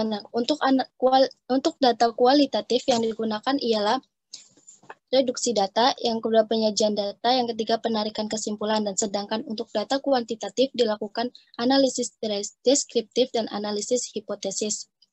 Next. Terkait gambaran umum penelitian, Pondok Pesantren Nufo beralamat di Desa Mlagen, Kecamatan Pamotan, Kabupaten Rembang, Jawa Tengah, didirikan pada tanggal 18 Maret 2019 dan berdirinya Pondok Pesantren Info diprakarsai oleh Dr. Muhammad Nasi MSI bersama Arif Budiman SE yang kedua merupakan tokoh masyarakat dan sudah lama bergelut di dunia pendidikan. Next.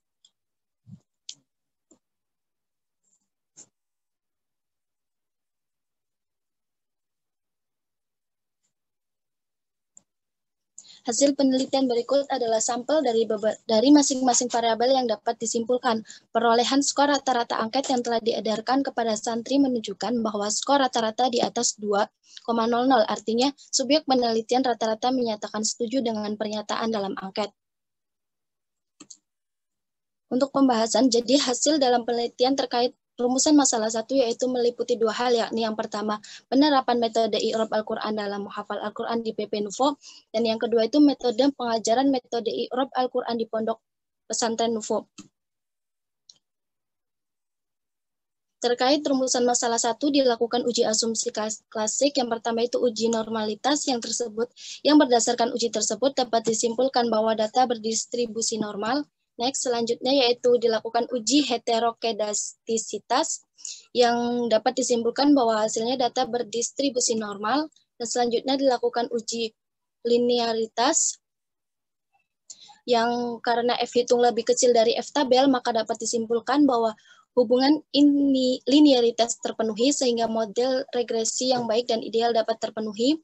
Selanjutnya pula uji hipotesis dengan menggunakan analisis regresi sederhana yang dari output didapatkan model persamaan regresi Y sama dengan min 1,682 plus 0,890x yang merupakan variabel metode i'rab Al-Quran 0,890 menunjukkan bahwa jika variabel metode i'rab Al-Quran meningkat satu satuan maka akan meningkatkan kemampuan menghafal Al-Quran sebesar 0,8901 atau 89%.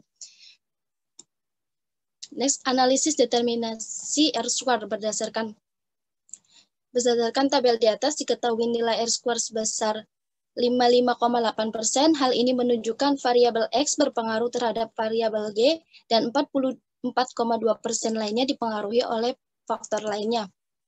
Next, uji hipotesis berdasarkan tabel tersebut dapat diketahui nilai T hitung lebih dari T tabel, maka hipotesis 1 diterima. Next. Pengaruh dari metode i'rab Al-Quran dapat dilihat dari segi kualitas dan kuantitas. Dari segi kualitasnya dilihat dari hafalannya itu yang lebih kuat, dan dari segi kuantitasnya itu kecepatan hafalan mengalami peningkatan. Next.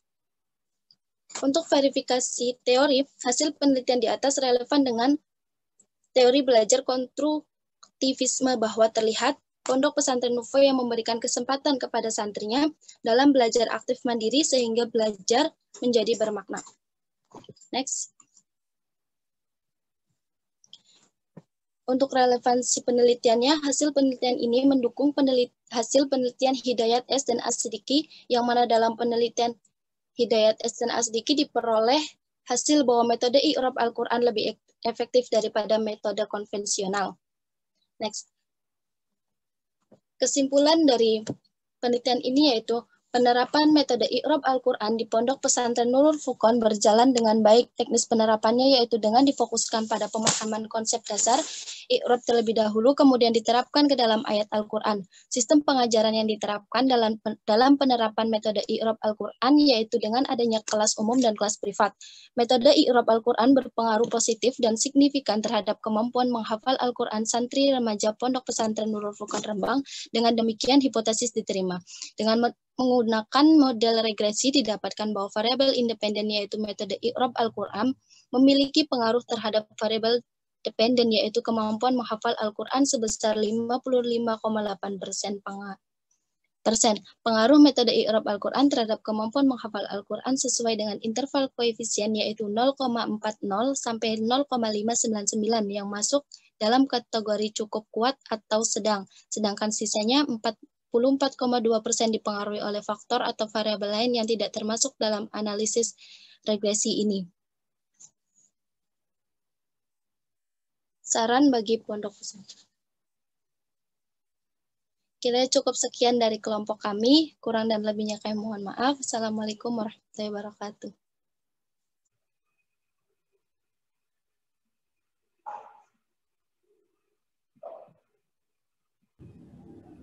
Ya, silahkan kelompoknya Alda, Siti Halimah, dan Nikmatul Karimah ya. Berarti yang memaparkan Nikmatul Karimah. Silahkan.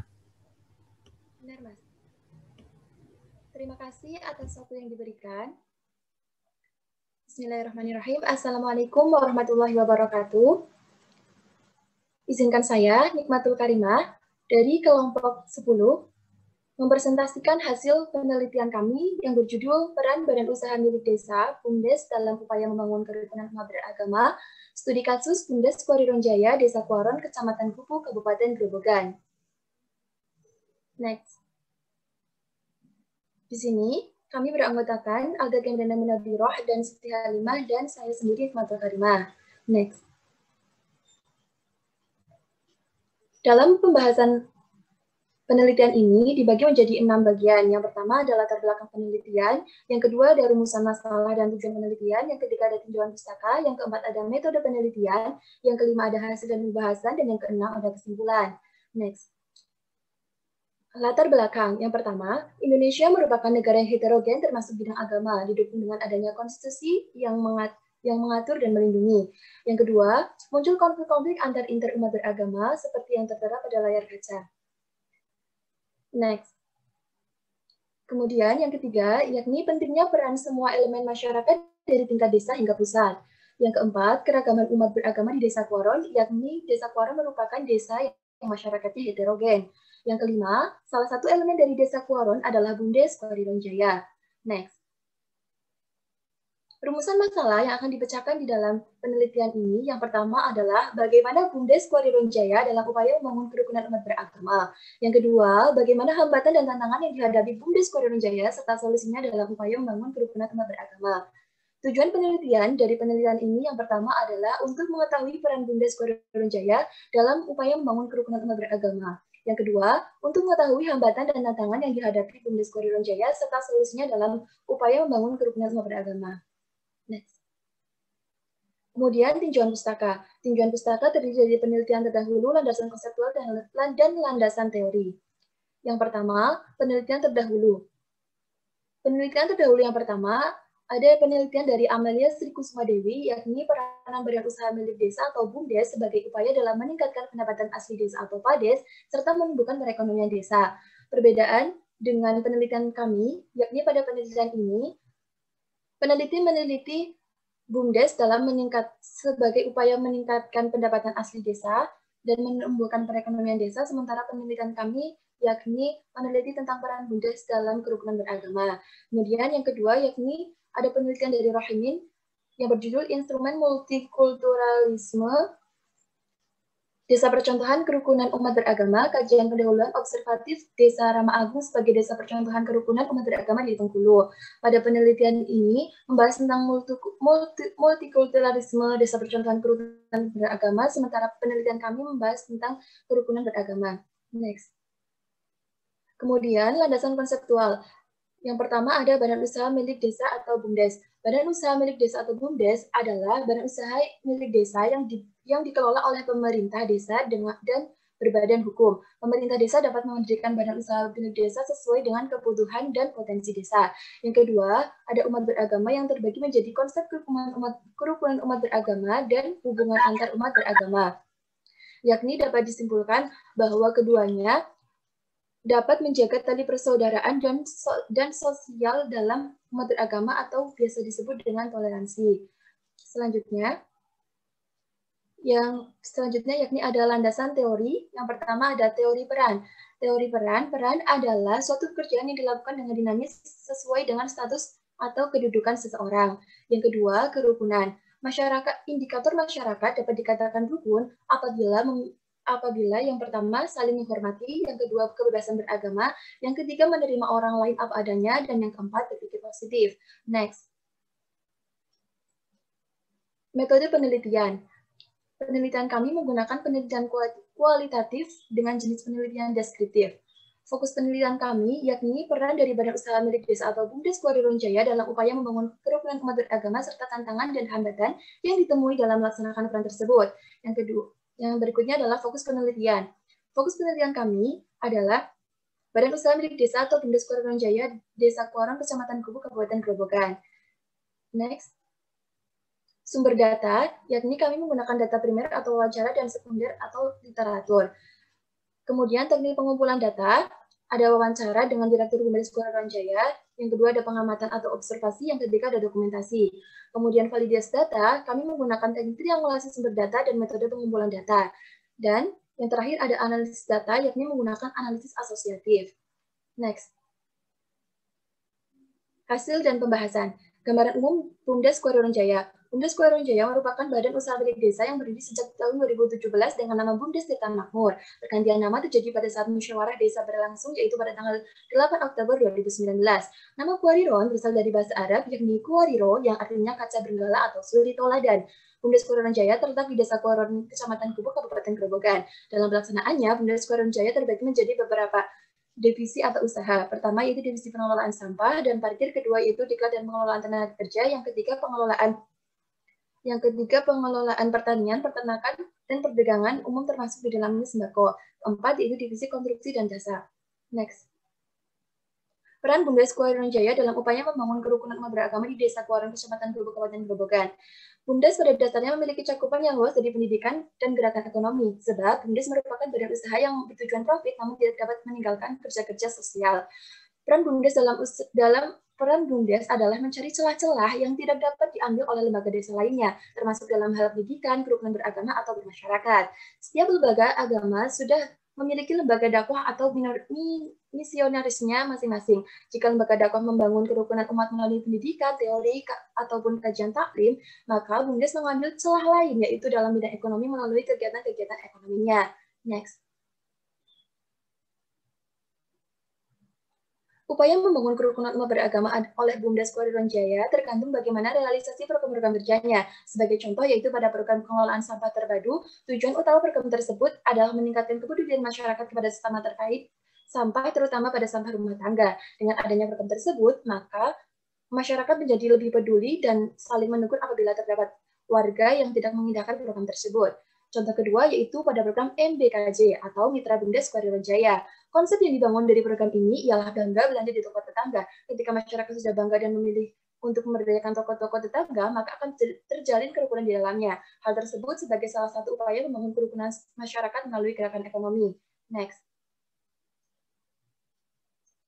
Oleh karenanya, secara tidak langsung BUMDes telah berperan dalam upaya membangun kerukunan umat beragama di desa. Peran yang dilakukan BUMDes Kuarirun Jaya termasuk ke dalam kategori peran yang berhubungan dengan informasi atau informational role, di mana BUMDes berperan sebagai pemantau, diseminator, dan juru bicara yang memberikan informasi terkait program-program BUMDes kepada masyarakat sebagai upaya membangun kerukunan umat.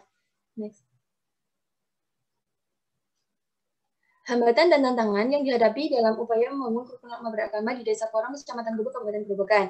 Hambatan yang kerap dijumpai oleh BUMDes Kuarirun Jaya lebih kepada membangun kepercayaan masyarakat dan pemerintah dalam mencanangkan suatu program.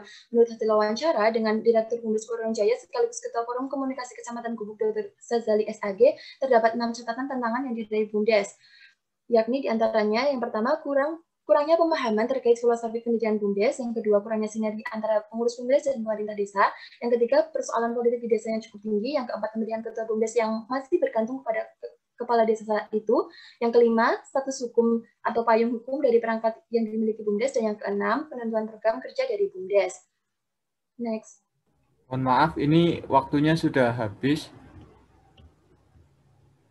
Baiklah, itulah hasil penelitian dari kami. Kurang lebihnya mohon maaf. Wassalamualaikum warahmatullahi wabarakatuh. Terima kasih atas waktunya. Bismillahirrahmanirrahim. Assalamualaikum warahmatullahi wabarakatuh. Perkenalkan, kami dari kelompok 11 dengan judul penelitian persepsi generasi milenial terhadap tradisi keluarga besar di Kabupaten Demak. Dengan Eka Erni sebagai ketua serta anggota Dian Fatimatus, Hikmatul Laili, dan juga Tia Rosalita. Latar belakang. Pelaksanaan Gereja Besar Demak sebagai wujud pelestarian budaya dan juga syiar Islam. Pelaksanaan tradisi Gerebek Besar Demak berdasar pada Peraturan Daerah Kabupaten Demak Nomor 8 Tahun 2010 tentang retribusi tempat rekreasi dan olahraga bab 1 pasal 1 yang intinya event budaya untuk peringatan dan pelestarian budaya. Dalam partisipan pada tradisi Gerebek Besar Demak didominasi oleh para remaja, utamanya generasi milenial. Hal inilah yang membuat kami tertarik untuk meneliti bagaimana sih persepsi generasi milenial terhadap tradisi Gerebek Besar Demak.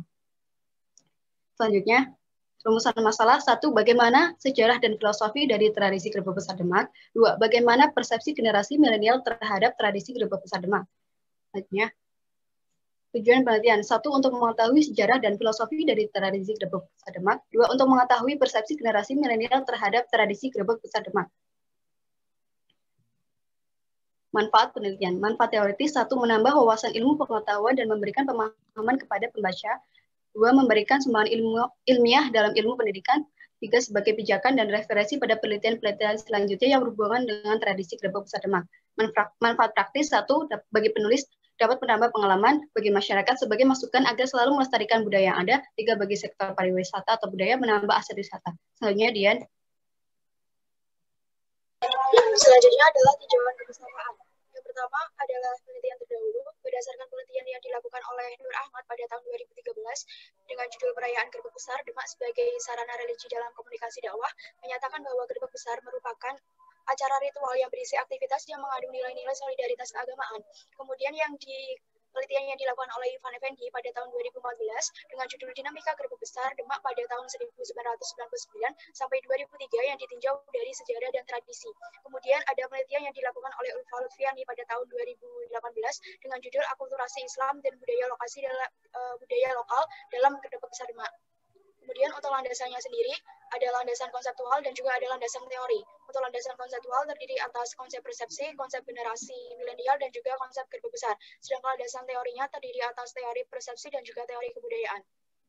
Kemudian untuk kerangka berpikir, pertama kepercayaan. Kepercayaan ini akan melahirkan tradisi, kemudian tradisi ini akan memunculkan persepsi terhadap generasi milenial. Next. Selanjutnya, metode penelitian. Penelitian ini merupakan penelitian kualitatif deskriptif dengan fokus penelitian ialah persepsi generasi milenial terhadap tradisi Gerebek Besar serta informasi terkait sejarah dan filosofi Gerebek Besar.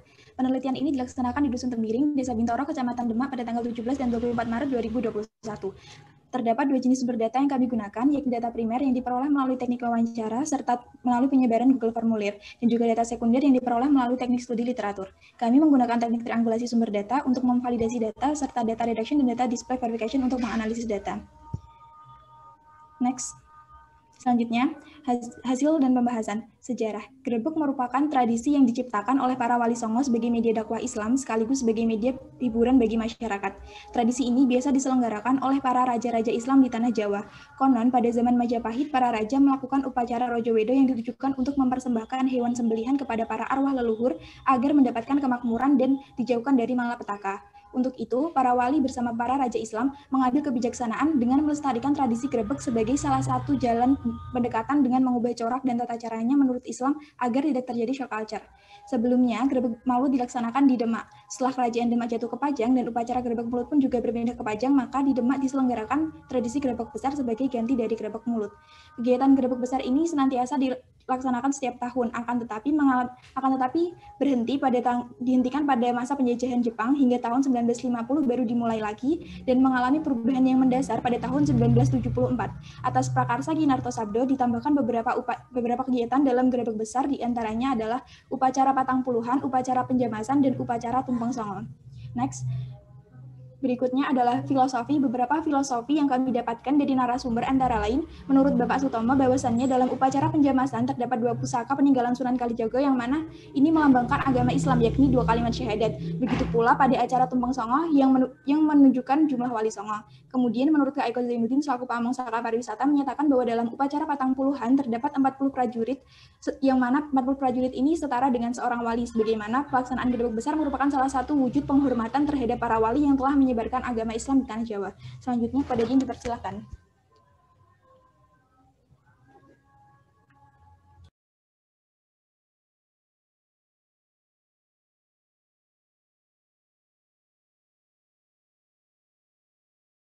Mohon maaf, Dian belum on mic. Selanjutnya ada prosesi tradisi gerebek besar. Berdasarkan penelitian kami memperoleh data bahwa pertama dalam prosesi tradisi gerebek besar itu terdapat acara ziarah ke makam Sultan Demak dan juga Sunan Kalijogo. Nah, kemudian akan dilaksanakan pelaksanaan upacara penyelamatan Tumpeng Sanga. Ini akan dilaksanakan dari pendopo Kabupaten Demak menuju Masjid Agung Demak. Kemudian pada saat yang bersamaan terjadi selamatan ancaan. Nah, selamatan ancaan ini berfungsi supaya untuk memperoleh keberkahan untuk tradisi gerebek besar selanjutnya. Kemudian pada pagi harinya, pada sekitar pukul 5 terjadi ada proses sholat Idul Adha yang kemudian disusul dengan penyembelihan hewan kurban. Kemudian diiringi oleh iring-iringan ubah rampe minyak jamas ini terjadi pada pukul 9. Ini digunakan untuk melakukan penjamasan terhadap pusaka Sunan Kalijogo. Pertama ini akan dilakukan di pendopo Kabupaten Demak, kemudian sesampainya di Kadilangu, minyak jamas ini diserahkan kepada sesepuh Kadilangu, lalu diserahkan kepada abdi dalamnya, kemudian dilakukan penjamasan oleh 3 tim inti, yaitu sesepuh, juru kunci Astana Ageng, dan juga juru kunci Astana Gendok. Nah, tim inilah yang akan melakukan penjamasan terhadap pusaka Antakusama, keris Kiai Sirkan, dan juga Kiai Jerobok. Nah, setelah acara penjamasan ini selesai, maka berakhirlah serangkaian acara tradisi gerebek besar yang ditandai dengan acara penutupan. Oke, next. Setelah kami menyebarkan Google Form, didapatkan persepsi milenial terhadap tradisi gerebek besar Demak, yaitu satu sebagai media pelestarian budaya. Karena meskipun zaman sudah modern dan semakin berubah, tradisi gerebek besar Demak ini harus senantiasa dilestarikan dan dilaksanakan. Hal ini perlu dilakukan supaya generasi milenial yang notabene lekat dengan teknologi tidak melupakan budayanya dan tahu akan tradisi gerebek besar Demak. 2. Sebagai simbol religi.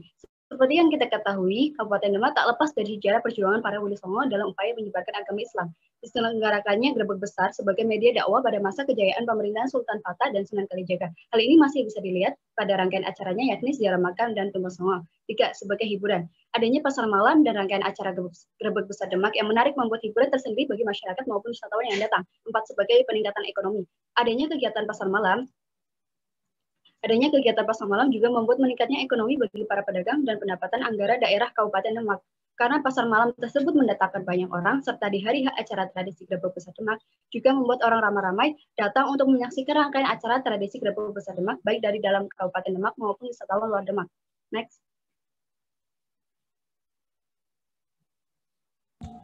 Selanjutnya, kesimpulan. Gerebek besar merupakan tradisi peninggalan Wali Songo yang mana dahulunya digunakan untuk menyebarkan agama Islam. Hingga sekarang, gerebek besar masih dilaksanakan untuk menghormati jasa para wali, dan dalam proses gerebek besar terkandung makna dan filosofinya masing-masing. Sedangkan persepsi generasi milenial terhadap gerebek besar Demak antara lain: 1. Sebagai media pelestarian budaya, 2. Sebagai sarana religi, 3. Sebagai hiburan, dan yang terakhir untuk meningkatkan pendapatan ekonomi. Demikianlah presentasi dari kelompok kami, kurang lebihnya mohon maaf. Terima kasih. Wassalamualaikum warahmatullahi wabarakatuh. Assalamualaikum warahmatullahi wabarakatuh. Ya. Assalamualaikum warahmatullahi wabarakatuh. Salam. Kami dari kelompok 12 akan memaparkan hasil laporan penelitian kami. Anggotanya Sudarto sebagai ketua, Muhammad Mahfud Mujadi, Muhammad Agus Setiono, dan saya sendiri Muhammad Fatwa Alim sebagai anggota. Dalam ini mengenai eksistensi tradisi Sawalan di Desa Bungo, Kecamatan Medung, Kabupaten Demak. Next. Latar belakang kami menggunakan latar belakang normatif, empiris, dan sosiologis.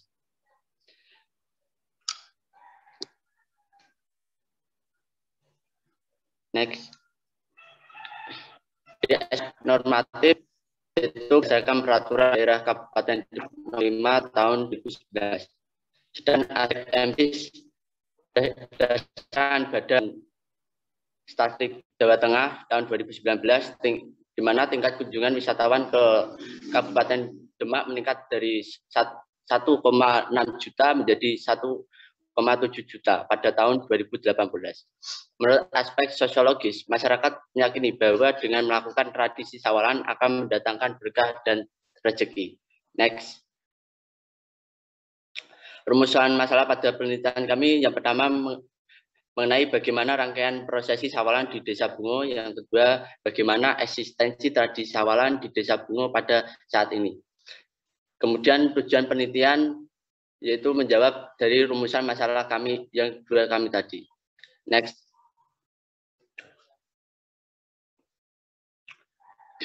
Terkait tinjauan pustaka, kami terdapat dua, yaitu teoritis dan konseptual. Teoritis ini ada dua, yaitu folklore dan eksistensi.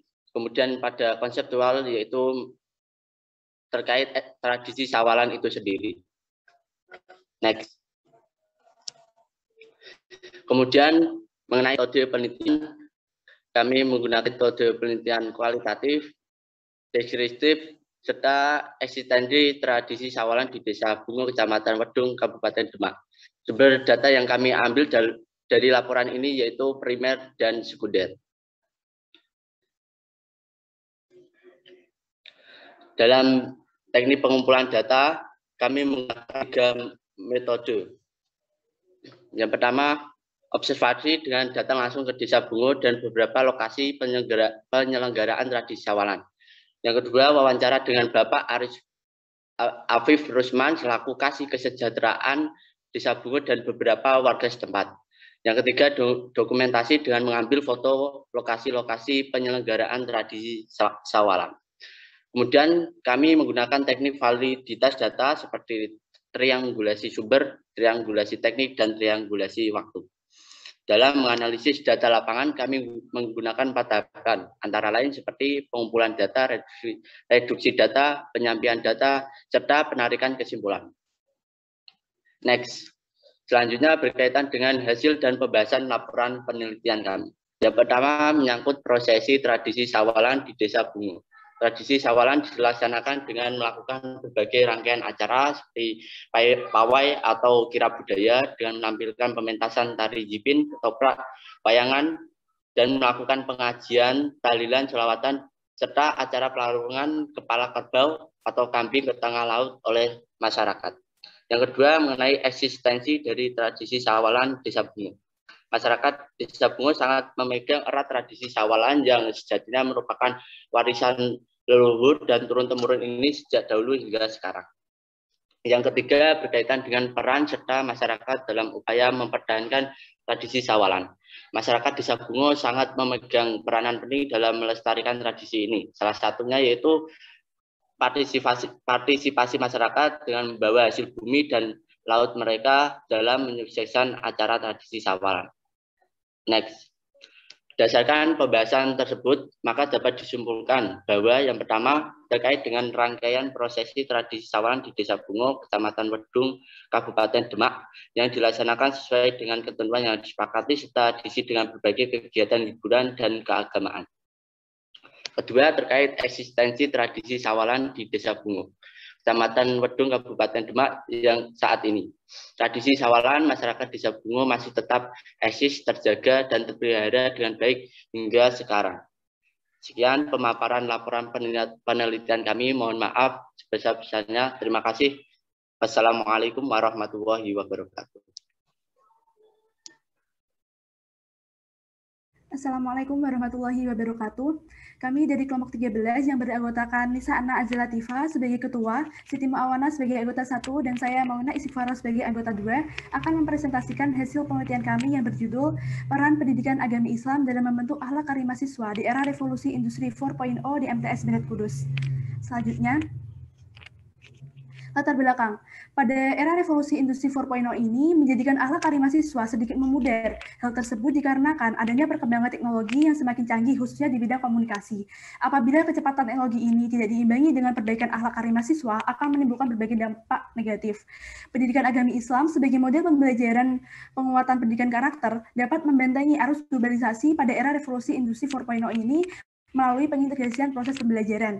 Dari latar belakang tersebut, kami tertarik untuk meneliti bagaimana peran pendidikan agama Islam dalam membentuk akhlak karimah siswa di era revolusi industri 4.0. Kami mengambil studi kasus di MTS Bennett Kudus. Alasan kami memilih MTS Bennett Kudus sebagai subjek penelitian adalah karena MTS Bennett Kudus merupakan sekolah yang mengedepankan agama Islam dalam kurikulum belajarnya. Selain itu, MTS Bennett Kudus mempunyai keunggulan di bidang pendidikan agama Islam dan sering mendapatkan juara dalam lomba keagamaan tingkat kabupaten, kecamatan, maupun sekolah. Selanjutnya untuk rumusan masalah yang pertama adalah bagaimana peran sekolah dalam membentuk akhlak karimah siswa di era revolusi industri 4.0 di MTS Bennett Kudus. Yang kedua adalah bagaimana implementasi pendidikan agama Islam dalam membentuk akhlak karimah siswa di era revolusi industri 4.0 di MTS Bennett Kudus.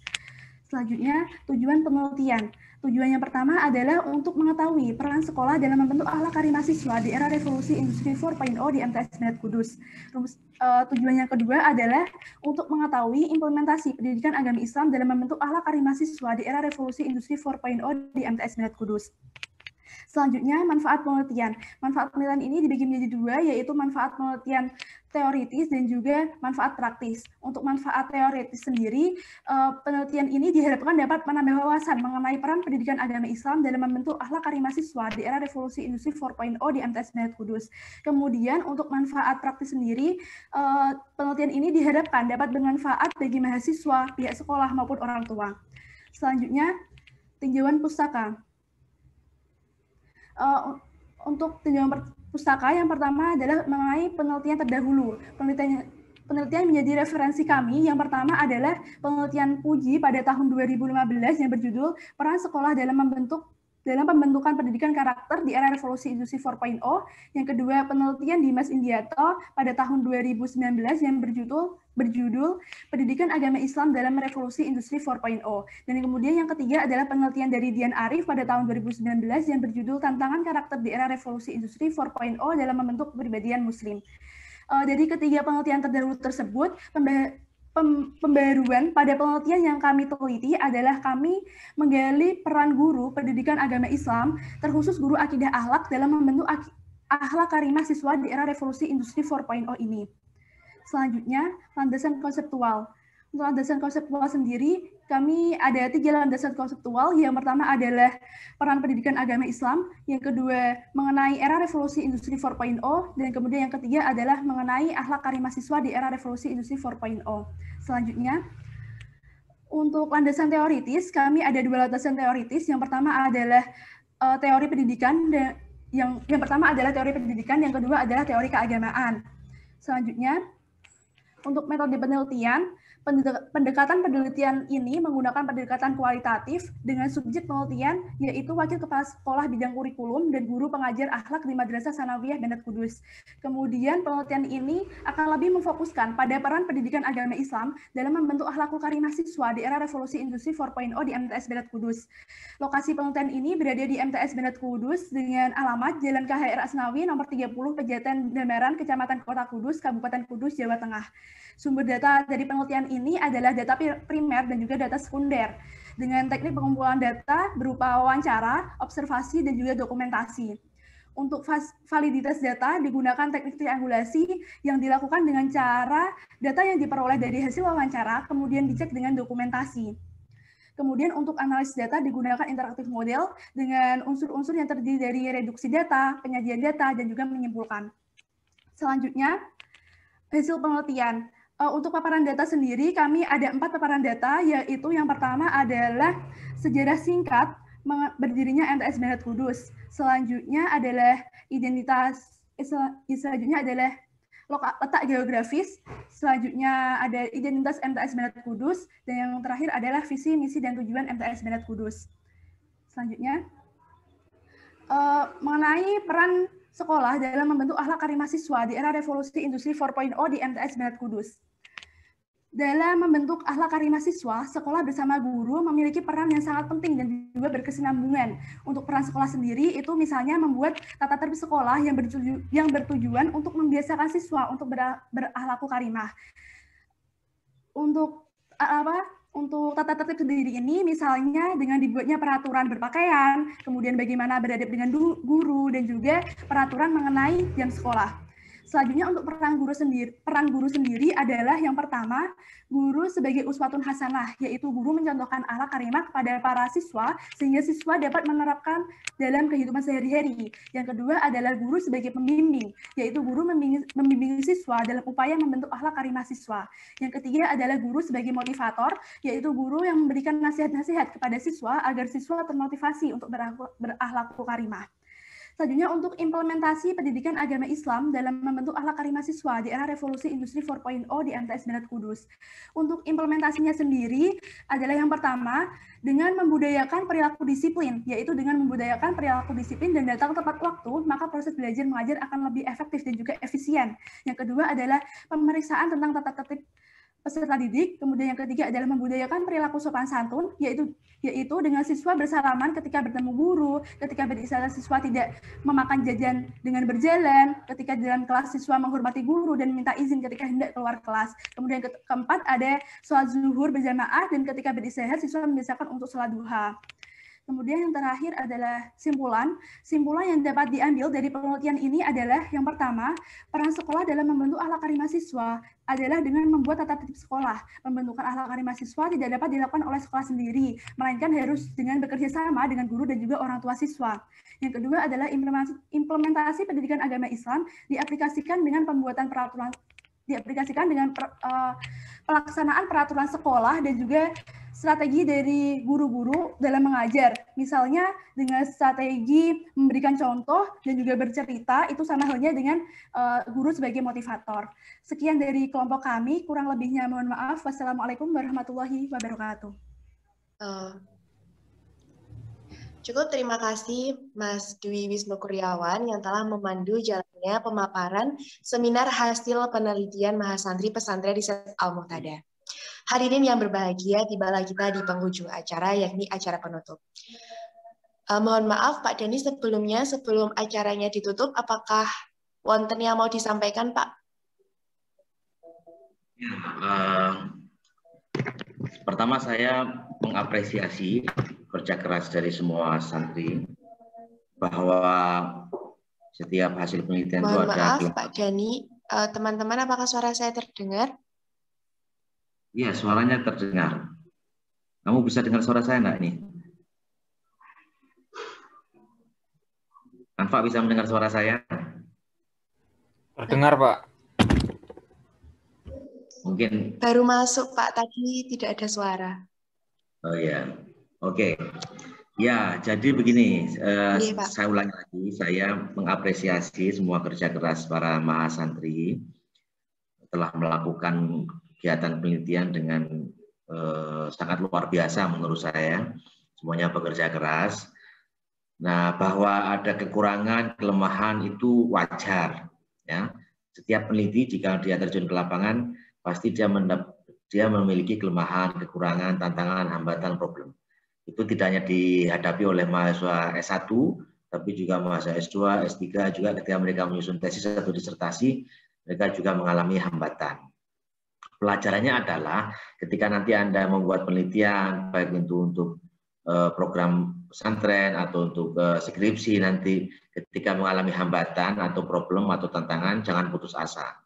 Ya, diatasi, diselesaikan, dikonsultasikan dengan pembimbing-pembimbing yang telah ditunjuk untuk Anda. Nah, sekali lagi nanti tunggu masukan dari saya terkait dengan jurnal, artikel jurnal. Setelah direvisi, setelah dimasukkan, Anda revisi, lalu kemudian siap untuk dikirim ke jurnal-jurnal yang ada. Saya kira itu dari saya. Selamat untuk semuanya. Tolong nanti ada yang volunteer atau ditugasi inam, siapa yang bikin reportase laporan ini, reportase kegiatan ini nanti untuk diunggah di website pesantren.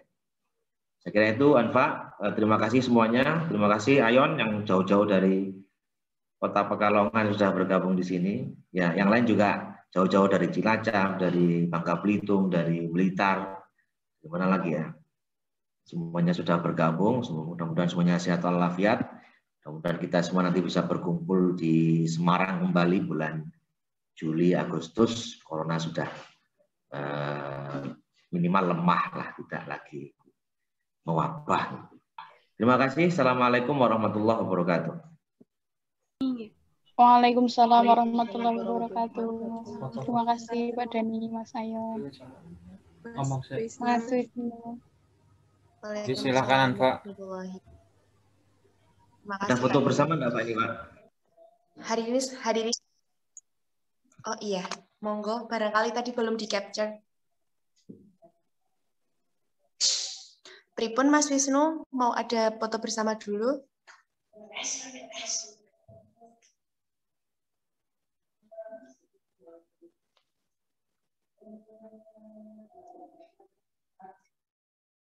Mungkin yang lain yang pakai laptop.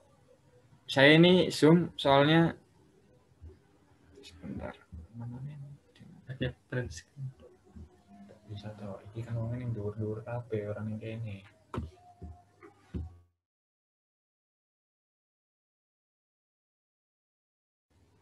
Mungkin yang pakai laptop Pak, ini belum bisa, ini saya Pak.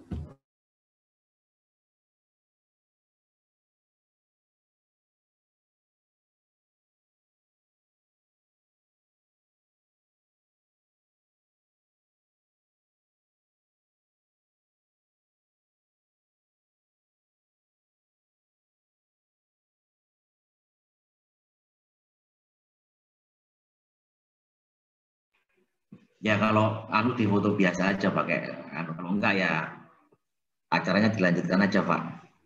Saya screen capture nggak apa-apa? Oh ya, silakan. Ini ada 2 slide, jadi slide pertama dulu ya. 1. Kameranya dihidupkan. Saya enggak usah. Gelap soalnya. 1, 2, 3. Bentar.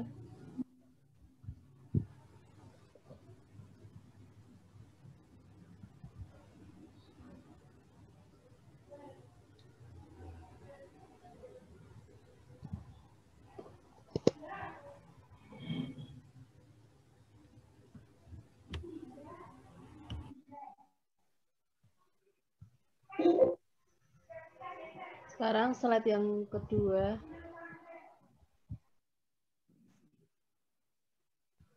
Satu, 2, 3. Sudah.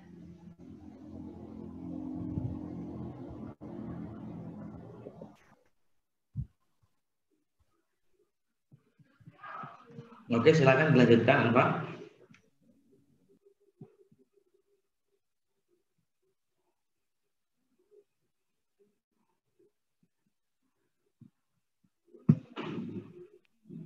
Baik, sudah ya berarti. Hadirin yang berbahagia, tibalah kita di penghujung acara yakni penutup. Sebelum acara kita tutup bersama, saya selaku pembawa acara memohon maaf apabila terdapat kesalahan dalam memandu acara dari awal hingga akhir. Akhir kata, billahi taufiq wal hidayah. Terima kasih atas kehadiran semuanya. Wassalamualaikum warahmatullahi wabarakatuh. Waalaikumsalam warahmatullahi wabarakatuh.